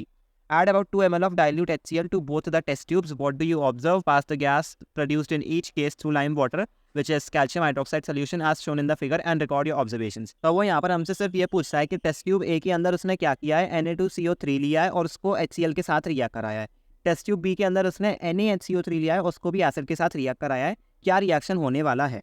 तो सबसे पहले तो हम टेस्ट ट्यूब ए का reaction देख लेते हैं। तो जब ए के अंदर हमारे पास क्या निकलेगा, सबसे पहले तो ये जो NO2CO3 है ये जाएगा HCl के साथ। यहाँ पर Na2CO3 वो तो एक्वस फॉर्म में है और HCl भी आपका एक्वस फॉर्म में है। रिजल्ट क्या आएगा? रिजल्ट में आपके पास निकलेगा NaCl जो कि इसका सॉल्ट होगा, देन वाटर निकलेगा और कार्बन डाइऑक्साइड निकलेगी। यही इसका स्टैंडर्ड रिएक्शन है। बैलेंस करके देखेंगे तो यहाँ पर NaCl 2 बार आ रहा है तो 2 यहाँ पर पुट करेंगे और एक 2 यहाँ पर पुट करेंगे, तो ये आपकी बैलेंस इक्वेशन हो जाएगी। ये है आपका टेस्ट ट्यूब ए का रिएक्शन। टेस्ट ट्यूब बी का देखेंगे तो उसमें क्या होगा, उसमें होगा आपके पास NaHCO3 प्लस HCl। इसमें भी आपके पास सेम ही रिएक्शन होने वाला है। इसमें बनेगा NaCl प्लस H2O और प्लस CO2। तो दोनों में रिएक्शन सेम ही रहेगा, अंदर इतना सा है बैलेंसिंग का, ठीक है। देन वो पूछता है कि अगर आप इस गैस को लाइम वाटर से पास कराते हो which is calcium hydroxide solution, तो आपको क्या ऑब्जर्व करने को मिलता है।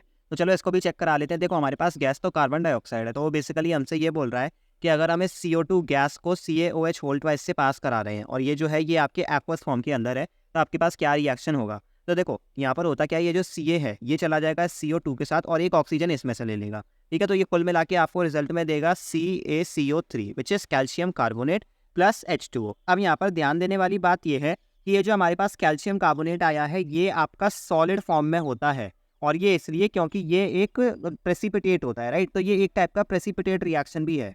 ये कौन से कलर का प्रेसिपिटेट है? ये है आपका व्हाइट कलर का प्रेसिपिटेट। तो यहाँ पर ये फॉर्म होता है, लेकिन ये जो रिएक्शन है ये यहाँ पर ही खत्म नहीं हो जाता है, ये आगे भी कैरी आउट होता है।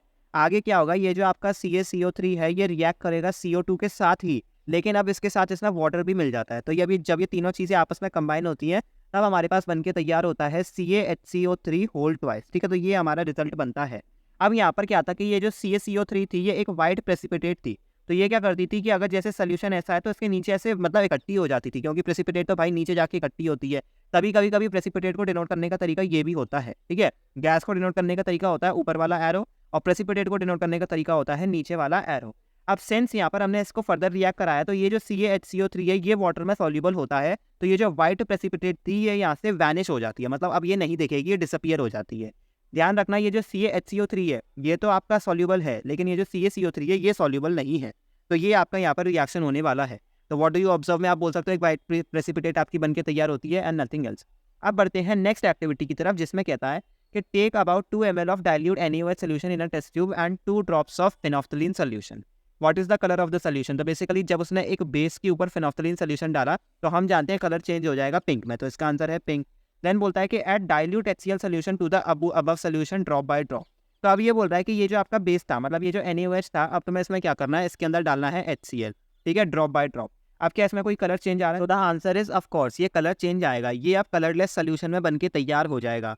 अब ऐसा क्यों होता है? तो देखो इसको समझने की कोशिश करना। शुरू में हमारे पास था NaOH जो कि एक बेस था, तो उसने फेनोफ्थलीन को पिंक कलर में चेंज कर दिया, ठीक है। अब जैसे ही हमने इसके अंदर HCl सोल्यूशन डाला तो यहाँ पर तुम देख रहे हो क्या हो रहा है, एक HCl सोल्यूशन में जब ये दोनों आपस में कंबाइन होंगे तो यहाँ पर न्यूट्रलाइजेशन हो जाएगा और हमारे पास बनेगा NaCl जो कि टोटली न्यूट्रल सॉल्ट है। तो अब ये जो हमारा सोल्यूशन था ये एक न्यूट्रल सोल्यूशन बन जाएगा, ये एसिडिक नहीं है ना तो ये बेसिक है, ठीक है। तो इसी वजह से ये जो पिंक कलर था ये डिसअपियर हो जाएगा, फेनोफ्थलीन अपने कलरलेस फॉर्म में आ जाएगा। मैं बता चुका हूँ न्यूट्रल सोल्यूशंस में फेनोफ्थलीन का कलर होता है कलरलेस, मतलब कोई कलर नहीं है। देन उसने पूछा है कि why did the colour of the phenolphthalein change after the addition of an acid. So the reason is because the solution turns neutral. Then कहता है कि now add a few drops of NaOH solution to the above mixture, why does the pink colour of phenolphthalein reappear, what do you think this has happened. तो देखो simple सा reason है कि अगर तुमने उसके अंदर वापस से NaOH डाला है तो ये जो तुम्हारा न्यूट्रल सब्सटेंस था अब ये वापस से कैसा हो जाएगा, ये हो जाएगा बेसिक, और जैसे ये बेसिक में टर्न कर जाएगा आपका फेनोफ्थलीन अगेन रंग बदल देगा और पिंक कलर में चेंज हो जाएगा। होता क्यों है? क्योंकि जो सोल्यूशन है वो बेसिक टर्न कर जाता है। अब बढ़ते हैं नेक्स्ट एक्टिविटी की तरफ जो है एक्टिविटी 2.7। इसमें कहता है कि take a small amount of copper oxide in a beaker and add dilute hydrochloric acid slowly while stirring, note the colour of the solution, what has happened to the copper oxide. तो सबसे पहले तो हम यहाँ पर reaction देखते हैं कि रिएक्शन क्या हो रहा है। तो हमारे पास है copper oxide in solid form जिसको कि रिएक्ट कराया गया है हाइड्रोक्लोरिक एसिड के साथ। तो सिंस यहाँ पर ये आपका एक मेटल ऑक्साइड है तो यहाँ पर एक सॉल्ट बनेगा which is CuCl2 which is obviously aqueous in form, and साथ ही साथ आपके पास निकलेगा वाटर, ठीक है, विच इज लिक्विड। अब ये रिएक्शन ऐसा क्यों है तो चलो उसको पहले समझते हैं। ये जो आपका कॉपर ऑक्साइड है ये है बेसिक इन नेचर, ठीक है, क्योंकि सिंस ये एक मेटल ऑक्साइड है और हम ये सब जानते हैं कि metal oxides are basic in nature. Then वो कहता है note the colour of the solution what has happened to the copper oxide. तो यहाँ पर ये जो कॉपर क्लोराइड होता है इसका कलर होता है ब्लू ग्रीन, ठीक है, ब्लूइश ग्रीन रहता है, तो इसके कलर चेंज हो जाता है और ये जो बेसिकली हमारे पास कॉपर ऑक्साइड था ये पूरी तरीके से डिसअपियर हो जाएगा, क्योंकि कॉपर ऑक्साइड अब एग्जिस्ट ही नहीं करता है। ये जो कॉपर ऑक्साइड था ये तो इसमें डिसॉल्व हो गया हाइड्रोक्लोरिक एसिड में, तभी जाके आपके पास ये H2O निकला। हो क्या रहा है यहाँ पर, ये जो हाइड्रोजन था ये इस ऑक्सीजन के साथ गया और ये जो Cu था ये Cl के साथ गया। थोड़ी सी बैलेंसिंग करनी रह गई, ये बैलेंसिंग भी यहाँ पर देख लेते हैं। क्लोरीन यहाँ पर 2 है तो 1 2 अगर हम यहाँ पे पुट करेंगे तो ये बैलेंस हो जाएगी, ठीक है, तो ये आपकी बैलेंस इक्वेशन होगी। अब बढ़ते हैं नेक्स्ट एक्टिविटी की तरफ। इसमें कहता है कि take solutions of glucose, alcohol, hydrochloric acid and sulphuric acid etcetera. Fix 2 nails on a cork and place the cork in a 100 ml beaker. Connect the nails to the 2 terminals of a 6-volt battery through a bulb and a switch as shown in the figure. Now pour some dilute HCl in the beaker and switch on the current. Repeat with sulfuric acid. What do you observe? Repeat the experiment separately with glucose and alcohol solution. What do you observe now? Does the bulb glow in all the cases? तो यहाँ पर वो basically हमें क्या क्या रहा है, उसने हमें 4 सोल्यूशंस दिए हैं, glucose, alcohol, hydrochloric acid and sulphuric acid. Then उसने बोला है कि ऐसा अपैरेटस बिठाना है जिसके अंदर तुम्हें बेसिकली एक सर्किट बनाना है। यहाँ पर एक हमारे पास 100 ml बीकर है, ठीक है, इसके अंदर हमने क्या किया, डाइल्यूट HCl सोल्यूशन डाला है और इसके अंदर 2 नेल्स फिक्स करी हैं। ये जो 2 नेल्स हैं ये आपके इलेक्ट्रोड्स की तरह काम करेंगे, ठीक है, इलेक्ट्रिसिटी कंडक्ट कराने के लिए, और ये कॉक पर लगाए हुए हैं। यहाँ पर ये सर्किट बना हुआ है जिसको 6 वोल्ट बैटरी से इसको कनेक्ट किया गया है ताकि इसका वोल्टेज सोर्स बने, एंड देन एक बल्ब भी इसके साथ लगाया गया है। तो यहाँ पर हो क्या रहा है, उसने सबसे पहले क्या यूज़ किया है, सबसे पहले उसने HCl सोल्यूशन यूज़ किया है। देन उसने बोला कि पहले स्विच को प्लग इन करो और देखो क्या इलेक्ट्रिसिटी कंडक्ट हो रही है या नहीं। तो देखो जब हम यहाँ पर बात कर रहे हैं HCl सोल्यूशन की तो इस केस में तो आंसर होगा येस, ठीक है, सल्फ्यूरिक एसिड के केस में भी आंसर होगा येस, एंड देन ये जो ग्लूकोज और अल्कोहल सोल्यूशन है इनके केस में आंसर होगा सीधा सीधा नो। अब इसका मतलब रीज़न क्या है, तो चलो वो भी मैं आपको एक्सप्लेन कर देता हूँ। याद करो एसिड्स की डेफिनेशन क्या थी। एसिड्स की डेफिनेशन में हम हमेशा एक ही बात करते थे कि वो हमेशा H+ आयंस देते हैं तभी हम उनको एसिड कहेंगे। तो यहाँ पर होता क्या है, जैसे ही हम HCl सोल्यूशन को इसमें डालते हैं और इलेक्ट्रिसिटी कंडक्ट कराते हैं तो ये जो आपका HCl है ये टूट के आपके पास बनाता है H पॉजिटिव और Cl नेगेटिव, ठीक है। तो यहाँ पर सिंस ये हमें H पॉजिटिव आयंस दे रहा है तभी ये इलेक्ट्रिसिटी कंडक्ट करा पाता है। Same goes with sulphuric acid. लेकिन ये जो ग्लूकोज और अल्कोहल सोल्यूशंस होते हैं ना ये H+ आयंस देते ही नहीं है, ठीक है, मतलब ये कभी ना तो ब्रेक डाउन करेंगे ना हमें आयंस देंगे, और सिंस हमें ये आयंस ही नहीं देते तो खुद ही देख लो कि इलेक्ट्रिसिटी कंडक्ट होगी कैसे, राइट, आयंस की तो ज़रूरत है। तो यही रीज़न है आपके जो एसिड्स होते हैं वो आपको H+ आयंस देते हैं, लेकिन ये जो मतलब ग्लूकोज और अल्कोहल सोल्यूशंस हैं ये आपको आयंस नहीं देते हैं। आप जितने भी एसिड्स देख लो सब में आपको आयंस ज़रूर मिलेंगे। कुछ एग्जाम्पल्स में आपको यहीं पर लिस्ट करा देता हूँ। देखो HCl के अंदर तो आप खुद जानते हो HCl के आपके पास मिल जाता है H पॉजिटिव और Cl नेगेटिव, ठीक है। H2SO4 का एग्जाम्पल देख लो, इसमें भी आपके पास मिलता है H पॉजिटिव और SO4 डाई नेगेटिव, ये भी आपके पास मिल जाता है। HNO3 की बात कर रहे हो तो HNO3 के अंदर भी देख लो आपके पास मिलेगा H पॉजिटिव और NO3 नेगेटिव, ठीक है। देन इसके बाद आप किसका एग्जांपल ले सकते हो, चलो CH3COOH ले लेते हैं, ठीक है, ये आपका एक वीक एसिड है, इसके अंदर से भी इम्पैक्ट हमें मिलता है, हमें मिलेगा H positive plus CH3COO negative, ठीक है। तो ऐसे आपके पास पॉजिटिव और नेगेटिव आयंस दोनों ही आपको मिलेंगे, और सिंस ये सारे के सारे आपको H पॉजिटिव आयंस दे रहे हैं इसी वजह से हम इनको एसिड्स की कैटेगरी में डालते हैं। अगर कोई हमें नहीं दे रहा है तो हम उसको एसिड नहीं कहेंगे। तो इसने पूछा था कि does the bulb glow in all cases, तो हम बोलेंगे नहीं, सिर्फ जब हमारे पास ये HCl और सल्फ्यूरिक एसिड यूज हुआ है उन केसेस में आपका आंसर होगा येस, मतलब उसमें आपके ग्लो करेंगे, और जब आप ये अल्कोहल और ग्लूकोज सोल्यूशन लोगे तो इसके अंदर आपका आंसर है नो। अब बढ़ते हैं नेक्स्ट एक्टिविटी की तरफ जिसके अंदर आपसे कहता है कि take about 1 gram NaCl in a clean and dry test tube and set up the apparatus as shown in the figure. Add some concentrated sulfuric acid. What do you observe? Is there a gas coming out of the delivery tube? तो यहाँ पर उसने क्या बोला है कि सबसे पहले तो तुम्हें NaCl लेना है, देन उसको किसके साथ रिएक्ट कराना है, तुम्हें कराना है H2SO4 के साथ। तो यहाँ पर वो बेसिकली एक सॉल्ट को एसिड के साथ रिएक्ट कराने को बोल रहा है। तो क्या रिएक्शन होने वाला है, देखो ये जो आपके पास SO4 है ये तो इस Na के साथ मिल जाएगा, तो ये मिलकर बना लेगा Na2SO4, एंड देन बचा क्या हमारे पास बचता है हाइड्रोजन और क्लोरीन जो आपस में कंबाइन करके बना लेंगे HCl। बैलेंसिंग करके देखेंगे तो 1 2 तो यहाँ पर पुट करेंगे, तो क्लोरीन यहाँ पर 2 है तो 1 2 यहाँ पर पुट कर देंगे, तो ये आपकी बैलेंस्ड इक्वेशन निकल के आती है। देन वो पूछता है कि what do you observe, is there a gas coming out of the delivery tube और नॉट। तो the answer will be yes, क्योंकि ये जो HCl निकल के आई है ये आपके पास गैस के फॉर्म में निकल के आई है, माइंड दिस, ठीक है, आपके पास ये गैस के रूप में निकल के आई है, ये यहाँ पर कोई HCl सोल्यूशन बन के नहीं आई है, मतलब ये हाइड्रोक्लोरिक एसिड नहीं कहलाएगी, यहाँ पर ये हाइड्रोजन क्लोराइड गैस के नाम से पहचानी जाएगी। देन वो कहता है कि test the gas evolve successively with dry and wet blue litmus paper. तो यहाँ पर आपके पास क्या कलर चेंज आता है दोनों लिटमस के अंदर, तो देखो यहाँ पर हो गया क्या, अगर हम वेट ब्लू लिटमस पेपर के साथ चेक करेंगे तो वो चेंज होके हो जाएगा कलर रेड में, लेकिन अगर हम उसको ड्राई लिटमस के साथ चेक करेंगे तो नो कलर चेंज रहेगा, मतलब कलर में कोई चेंज नहीं आएगा। So we will say no colour change. अब तुम्हारे मन में ये जिज्ञासा जरूर उठेगी कि ऐसा क्यों है। तो यहाँ पर मैं एक बहुत इंपॉर्टेंट पॉइंट टच करने वाला हूँ, सो आपको यहाँ पर ध्यान देना है। यहाँ पर हम कंक्लूजन के साथ इसको समझेंगे। उसने ये बोला है कि on the basis of this activity what do you infer about the acidic character of dry HCl gas and dry HCl solution. तो इन दोनों के बारे में हम डिटेल में बात करते हैं। तो देखो, अभी हमारे पास ये जो HCl गैस है ना, ये पूरी तरीके से ड्राई गैस है, इसके अंदर बिल्कुल भी मॉइस्चर नहीं है। ठीक है, अगर तुम इस डायग्राम के अंदर भी देखो तो सबसे पहले हमने यहाँ पर सोडियम क्लोराइड का सोल्यूशन लिया, देन इसके अंदर ये मतलब H2SO4 कॉन्सेंट्रेट करके डाला, फिर हमने इसको पूरी तरीके से कवर कर दिया कॉक के जरिए, और एक डिलीवरी ट्यूब के जरिए हमने इस गैस को निकाला है, क्योंकि इस गैस से हमें पता पड़ेगा कि ये क्या एसिडिक है या नहीं है। तो ये देखो, आपके जो एसिड्स होते हैं ना, वो आप जानते हो H+ आयंस देते हैं, और ये H+ आयंस तुम खुद जानते हो अकेले एग्जिस्ट नहीं कर पाते, इनको चाहिए होता है वाटर, और जब ये वाटर के साथ कंबाइन होते हैं तब जाके बनाते हैं ये हाइड्रोनियम आयंस, जिनकी वजह से इनका एसिडिक कैरेक्टर एग्जिस्ट करता है। आई रिपीट, किसी भी एसिड का एसिडिक कैरेक्टर तभी एग्जिस्ट करता है जब वो हाइड्रोनियम आयंस देता है, या फिर अगर हम यहाँ पर H+ आयंस भी बोल रहे हैं तो हम हमेशा इनको एक्वस फॉर्म में ही रेफर करते हैं। इसको कभी भी हम सॉलिड, लिक्विड या गैस फॉर्म में रेफर नहीं करेंगे, ये हमेशा हमारा एक्वस फॉर्म में ही रहता है। ठीक है, तो एक एसिड अपने एसिडिक कैरेक्टर को तभी शो कर पाता है जब उसके पास वाटर हो। ठीक है, क्योंकि यहाँ पर अभी इस H+ को वाटर की जरूरत है, वाटर नहीं होगा तो ये हाइड्रोनियम आयन नहीं बना पाएगा, और एक्वस फॉर्म में हमको चाहिए। तो यहाँ पर जब हम ड्राई लिटमस यूज करते हैं तो ये हमें मॉइस्चर प्रोवाइड नहीं करा पाता है, इसी वजह से HCl के आयंस नहीं टूटते हैं।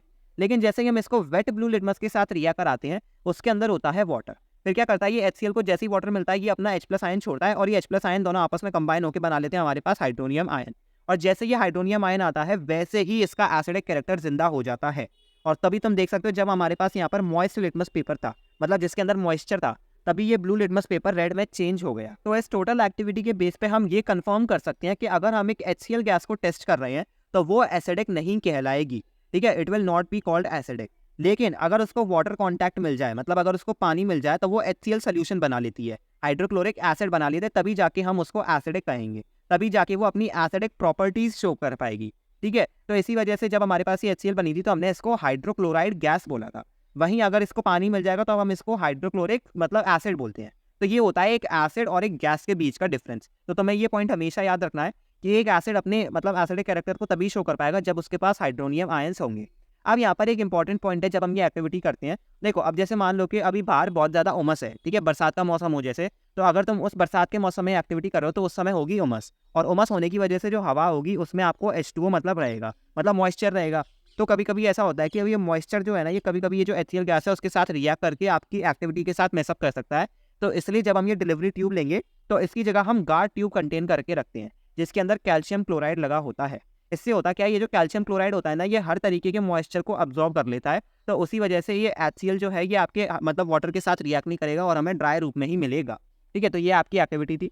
अब बढ़ते हैं नेक्स्ट एक्टिविटी की तरफ, विच इज एक्टिविटी 2.10। इसमें कहता है कि take 10 ml water in a beaker, add a few drops of concentrated H2SO4 to it and swirl the beaker slowly। अब यहाँ पर ये H2SO4 है, जाने क्या लिख दिया है। Now touch the base of the beaker, is there a change in the temperature, is this an exothermic or endothermic process, repeat the above activity with sodium hydroxide pellets and record your observations। तो यहाँ पर उसने बोला क्या है कि सबसे पहले हमें वाटर लेना है, देन उसके अंदर हमें H2SO4 को डालना है, फिर इसने ये बोला है कि इस बीकर को swirl करो और touch the base of the beaker. तो यहाँ पर तुम देख रहे हो क्या हो रहा है, यहाँ पर कुछ नहीं हो रहा है, यहाँ हो रहा है डाइल्यूजन, मतलब वाटर के अंदर एसिड डाला जा रहा है, तो ऑब्वियसली बात है वो एसिड को डाइल्यूट करने की प्रक्रिया हो रही है। तो अब हम जानते हैं ये जो एसिड को डाइल्यूट करने की डाइल्यूजन प्रोसेस होती है, ये होती है एक हाईली एक्सोथर्मिक रिएक्शन। तो यहाँ पर अगर हम इस बीकर के बेस को टच करेंगे तो हमारे में टेम्परेचर में चेंज जरूर आएगा, टेम्परेचर जो होगा वो बढ़ जाएगा, एंड उस बेसिस पे हम कहेंगे कि ये एक्सोथर्मिक रिएक्शन है। देन उसने कहा कि इस सेम एक्टिविटी को सोडियम हाइड्रोक्साइड पैलेट्स के साथ भी रिकॉर्ड करो। तो यहाँ पर मैं चाहे किसी एसिड को डाइल्यूट करूँ या फिर किसी बेस को डाइल्यूट करूँ, प्रोसेस तो सेम ही रहने वाली है, मतलब एक्सोथर्मिसिटी तो सेम ही रहेगी। सो ये भी आपका एक एक्सोथर्मिक रिएक्शन रहेगा। पॉइंट यही है कि जो आप एसिड या बेस यूज कर रहे हो वो एक स्ट्रॉन्ग होना चाहिए, तभी ये काम होगा। अब तुम सोचो तुम खुद ही एक वीक बेस ले रहे हो, जैसे कि CH3COH तुमने ले लिया और उसको और वीक बनाने के लिए तुमने उसको वाटर में डाला, तो क्या ही फिर होगा, राइट। एक्सोथर्मिक तो होगा हल्का सा, लेकिन वो इतना मतलब महसूस करने लायक नहीं होगा, इतना हाई टेम्परेचर राइज नहीं मिलेगा जैसा तुम्हें इनके केसेस में मिलेगा। अब बढ़ते हैं नेक्स्ट एक्टिविटी की तरफ, जिसमें कहता है कि test the pH values of the solutions given in the table, record your observations, what is the nature of each substance on the basis of your observations. तो चलो करके देख लेते हैं। सबसे पहला है सलाइवा बिफोर मील। तो देखो सलाइवा बिफोर मील जो होता है वो जनरली न्यूट्रल रहता है, तो हम इसको 7 के अप्रॉक्सीमेटली कह सकते हैं। ठीक है, तो 7.0 कहेंगे। अब इसका कलर क्या रहेगा पीएच पेपर के ऊपर, तो देखो 7 का यहाँ पर क्या कलर दिया हुआ है, 7 का दिया है green, so the colour will be green. Then उसने बोला है nature of the substance, nature रहेगा न्यूट्रल। देन उसने बोला है कि सलाइवा आफ्टर मील, अब ये थोड़ा सा डिपेंडेबल रहता है। अगर तुमने एसिडिक फूड खाया तो भाई मतलब ये जो पीएच है वो गिरेगा, और अगर तुमने थोड़ा सा बेसिक फूड खा लिया तो वो क्या होगा, पीएच बढ़ेगा। लेकिन जनरली, मैं जनरली बात कर रहा हूँ, जो आपका फूड होता है वो हल्का सा एसिडिक साइड पे रहता है, तो हम इसको कह सकते हैं कि ये कुछ 5.8 के लगभग पहुंच जाएगा। तो नेचर तो हो जाएगा हल्का सा एसिडिक, ठीक है। और इसका कलर क्या हो जाएगा, 5 की रेंज में आपके पास कलर रहता है येलो, तो इसका हम कलर कहेंगे येलो। देन अब इसने बोला है लेमन जूस। अब लेमन जूस का तो हम सभी जानते हैं ये रहता है कुछ 2.5 पे, राइट। तो लेमन जूस का पीएच हो जाएगा 2.5 और ये हो जाएगा हाईली एसिडिक, ठीक है, थोड़ा सा एसिडिक रहता ही है। और इसका कलर क्या रहेगा 2.5 पे, तो इसका कलर रहेगा थोड़ा सा पिंकिश, तो इसको पिंक कलर कहेंगे। Then colourless aerated drink.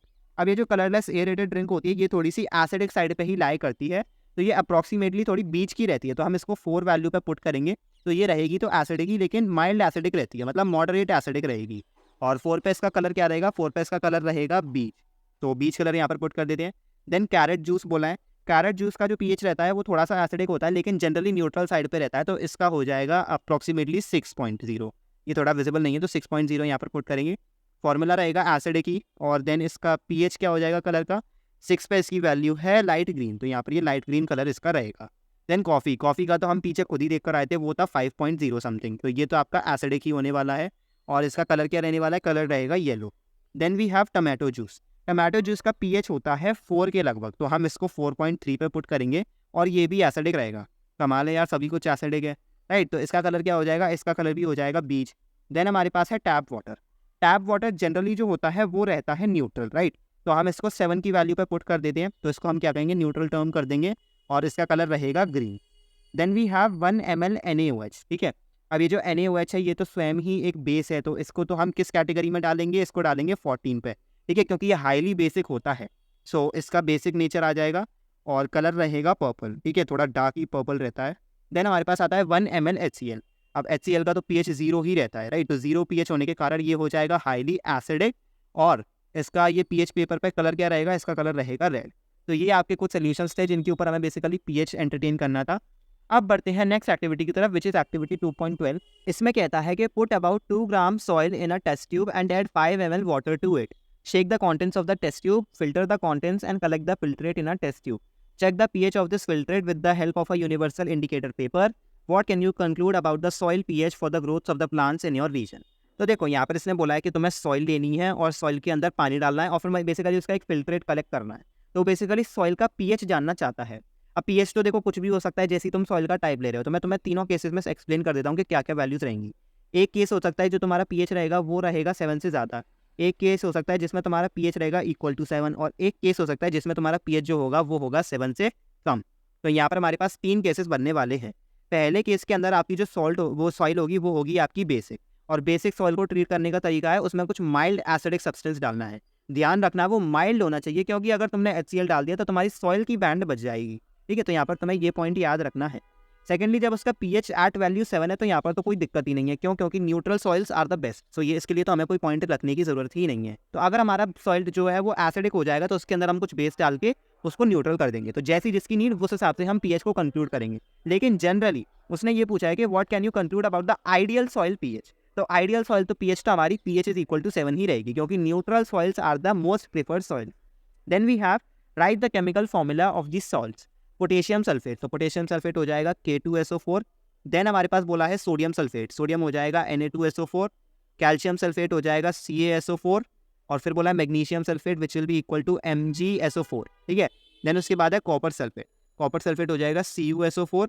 उसके बाद है sodium chloride which is NaCl, sodium nitrate which is NaNO3, sodium carbonate which is again Na2CO3, and then last we have ammonium chloride which is NH4Cl, ठीक है। ये 4 थोड़ा capital हो गया, NH4Cl। तो आपके पास ये कुछ सॉइल्स हैं।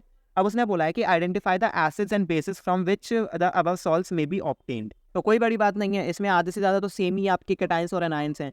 तो पहले हमारे पास है K2SO4, ये किससे बना हो सकता है, इसमें देखो सब में SO4 यूज़ हो रहा है, तो हमारा एसिड तो कन्फर्म्ड है। कौन सा वाला है, H2SO4 है, तो इनमें एसिड तो हमें पता पड़ गया, हमें सिर्फ बेस पहचानना है। तो यहाँ पर K यूज़ हो रहा है, तो हम कह सकते हैं कि यहाँ पर KOH बेस यूज़ हुआ है। इसके अंदर Na है तो हम इसमें कह सकते हैं NaOH बेस यूज़ हुआ है। इस वाले में हमारे पास यूज़ हुआ है CaOH होल ट्वाइस। इस Mg वाले में यूज़ हुआ है MgOH whole twice. And last but not the least Cu वाले में यूज हुआ है CuOH होल ट्वाइस। तो ये आपके बेसिस हो गए और एसिड्स हो गए। देन वी हैव NaCl जिसके अंदर आपके पास होगा hydrochloric acid plus NaOH। Then we have NaNO3 जिसके अंदर हमारे पास होगा यहाँ पर हो जाएगा HNO3 which is nitric acid and then NaOH basically आपका जो सोडियम हाइड्रोक्साइड है। देन आपके पास अगेन यहाँ पर सोडियम हाइड्रोक्साइड होगा, लेकिन आपके पास एसिड होगा वीक वाला which is carbonic acid H2CO3। Last we have NH4OH and साथ में हमारे पास है HCl। तो ये आपके एसिड्स और बेसिस इनमें हमारी सबकी पहचान हो गई। अब इसने ये बोला कि कितनी फैमिलीज तुम इनमें आइडेंटिफाई कर पा रहे हो। तो देखो फैमिलीज पहचानने के मैं तुम्हें दो तरीके बता चुका हूँ। पहले में तो तुम कैटायन चेक कर लो, अगर कैटायन सेम है तो हम उसको एक फैमिली में डाल देंगे, और दूसरे के अंदर तुम क्या चेक करते हो, अनायन चेक करते हो। तो हम दोनों को चेक करके देख लेते हैं। इन सब के अंदर तो मेरे को भाई एनायन सेम दिख रहा है, तो मैं इनको सल्फेट सॉल्ट्स की कैटेगरी में डाल सकता हूँ। तो एनायन के बेसिस पे मेरे को एक कैटेगरी मिलती है सल्फेट सॉल्ट्स की, ठीक है। तो मैं यहाँ पर एक फैमिली लिख देता हूँ सल्फेट सॉल्ट्स, और इनके अंदर कौन कौन से आ रहे हैं, मेरे पास K2SO4 आ रहा है, Na2SO4 आ रहा है, CaSO4 आ रहा है, MgSO4 आ रहा है और CuSO4 आ रहा है।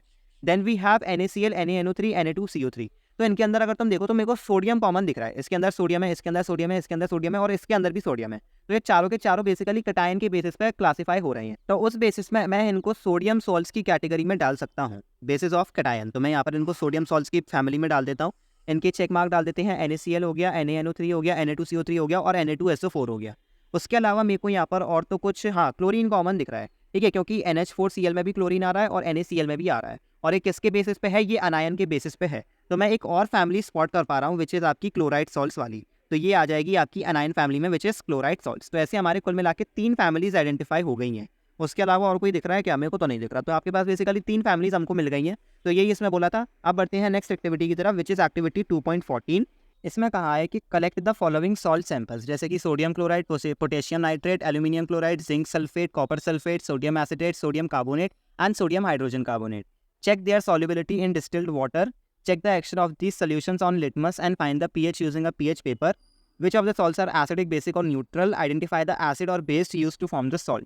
Now report your observations as well. तो सबसे पहले हम बात करते हैं NaCl के बारे में। तो इससे बोला है कि इसकी क्या सॉल्युबिलिटी है इन डिस्टिल्ड वाटर। तो देखो NaCl जो होता है वो सॉल्युबल होता है, तो ये तो सॉल्युबल है, सो वी विल से कि इट इज सॉल्युबल। देन बोला है कि check the action of these solutions on litmus. तो NaCl एक न्यूट्रल सॉल्ट है, तो ये लिटमस पे तो कोई चेंज करने नहीं वाला, सेम जैसा है वैसा ही रहने देगा। उसके अलावा पीएच पे अगर इसका पीएच मेजर करेंगे तो वो आएगा 7 समथिंग, ठीक है। देन बोला है कि कौन सा सॉल्ट एसिडिक है, बेसिक है, न्यूट्रल है। तो ये वाला तो न्यूट्रल है। बना किससे है, ये बना है NaOH से और हाइड्रोक्लोरिक एसिड से। Then next salt we have is potassium nitrate, मतलब कि KNO3। ये किससे बना है, ये बना है KOH से, मतलब कि पोटेशियम हाइड्रोक्साइड, एंड HNO3 मतलब कि नाइट्रिक एसिड। अब ये कैसा सॉल्ट है, ये भी आपका एक सॉल्युबल सॉल्ट है। जनरली यहाँ पर ये जितने भी सॉल्ट्स दिए हैं ना, ये सारे के सारे आपके सॉल्युबल सॉल्ट्स हैं, तो सॉल्युबिलिटी में आपको सबके यहाँ पर राइट लगाना है। देन ये पूछा है कि लिटमस पे क्या इफेक्ट रहने वाला है। तो देखो यहाँ पर ये जो आपका KOH है और HNO3 है, ये दोनों के दोनों आपके स्ट्रॉन्ग एसिड्स और स्ट्रॉन्ग बेसिस हैं। तो इनका भी पीएच आपका सेम ही रहने वाला है, इसका पीएच रहेगा 7 and it is a neutral salt. तो यहाँ पर 7 इसको टर्म करेंगे, ऊपर वाला भी 7 ही था। इसके अलावा इसमें एसिड और बेस हमने बता दिया है, सॉल्ट कैसा है, न्यूट्रल है। देन वी हैव इस एल्यूमिनियम क्लोराइड। तो एल्यूमिनियम क्लोराइड हो जाएगा AlCl3, ठीक है। अब ये कैसे बना हुआ है, ये बना हुआ है एल्यूमिनियम हाइड्रोक्साइड बेस से, मतलब AlOH3 और साथ में इसके साथ एसिड है HCl। अब सिंस स्ट्रॉन्ग एसिड है और वीक बेस है, इस वजह से इसका जो पीएच रहेगा वो रहेगा 7 से कम। तो यहाँ पर इसका पीएच 7 से कम रहेगा और ये सॉल्ट रहेगा acidic. Next we have is zinc sulphate, मतलब कि ZnSO4। अब ये किससे बना है, ये बना है ZnOH होल ट्वाइस से, और इसके साथ एसिड यूज हुआ है H2SO4 जो कि आपका एक स्ट्रॉन्ग एसिड है। वहीं आपका ये जो ZnOH होल ट्वाइस है, ये एक वीक बेस है, तो इसका भी पीएच सेम ही रहने वाला है। इसका मतलब कि इसका जो पीएच है वो 7 से कम ही रहेगा। ये भी एक एसिडिक सॉल्ट है। Then next we have are कि हमारे पास है कॉपर सल्फेट। तो कॉपर सल्फेट हो जाएगा CuSO4 which will be made of CuOH whole twice, मतलब कि कॉपर हाइड्रोक्साइड बेस है और इसके साथ एसिड है आपका H2SO4। सिंस इसमें भी स्ट्रॉन्ग एसिड और वीक बेस है, इसका पीएच भी रहने वाला है 7 से कम, and this will be a acidic salt. Then we have sodium acetate. Sodium acetate होता है CH3COONA। अब ये किससे बना है, ये बना है आपके NaOH प्लस CH3COOH, जहाँ पर ये आपका एसिटिक एसिड है और पहला वाला आपका सोडियम हाइड्रोक्साइड है। सिंस यहाँ पर हमारे पास एक स्ट्रॉन्ग बेस यूज हुआ है और एक वीक एसिड यूज हुआ है, इस वजह से इसका जो पीएच होगा वो होगा 7 से ज़्यादा। Then we have next is sodium carbonate which is Na2CO3, right. तो Na2CO3 तो हम कितनी बार देख चुके हैं, ये बना है आपके NaOH और साथ में इसके यूज हुआ है carbonic acid which is H2CO3। और यहाँ पर ये जो H2CO3 है, ये आपका एक वीक एसिड है और NaOH एक स्ट्रॉन्ग बेस है, इसी वजह से इसका पीएच जो होगा वो 7 से ज़्यादा होगा। और लास्ट में भी सेम ही चीज़ होने वाली है, आपका जो NaHCO3 है वो भी सेम ही एसिड और सेम ही बेस से बना हुआ है, विच इज़ NaOH और साथ में आपका H2CO3। पीएच भी सेम ही रेंज का रहने वाला है। तो यहाँ पर अभी तक हमने ये जो 3 सॉल्ट्स डिस्कस कर रहे थे, ये सारे के सारे आपके बेसिक सॉल्ट्स हैं, ठीक है। सो बस यही हमें बताना था, यही हमारी रिपोर्टिंग हो गई। अब बढ़ते हैं लास्ट एक्टिविटी की तरफ, विच इज़ एक्टिविटी 2.15। इसमें कहता है कि heat a few crystals of copper sulphate in a dry boiling tube. अब ये जो कॉपर सल्फेट होता है वो होता है CuSO4, ठीक है। और यहाँ पर सिंस क्रिस्टल्स की बात आ रही है तो इसका मतलब ये है कि यहाँ पर ये CuSO4.5H2O की बात कर रहा है। अब यहाँ पर आपको एक इंपॉर्टेंट बात हमेशा याद रखनी है, जब भी ये क्रिस्टल्स की बात करेगा ना तो यहाँ पर तुम्हें वाटर ऑफ क्रिस्टलाइजेशन याद रखना है, क्योंकि जहाँ क्रिस्टल्स बोल दिया मतलब वो वहाँ पर क्रिस्टल स्ट्रक्चर रेफर कर रहा है। और मैं तुम्हें बता चुका हूँ कि ये जो वाटर ऑफ क्रिस्टलाइजेशन होता है ये आपकी क्रिस्टल स्ट्रक्चर के अंदर ही होता है, तो आपको ये रिप्रेजेंट करना पड़ेगा, ठीक है। अब जैसे ही हम इसको हीट करेंगे ना, ये जो आपका 5H2O है ये इससे अलग हो जाएगा, तो ये हो जाएगा CuSO4। अब देखो ये जो आपके कॉपर सल्फेट क्रिस्टल्स होते हैं ना, ये होते हैं ब्लू कलर के, ठीक है। मतलब जब इनके अंदर वाटर ऑफ क्रिस्टलाइजेशन होता है तब होते हैं ये ब्लू कलर के।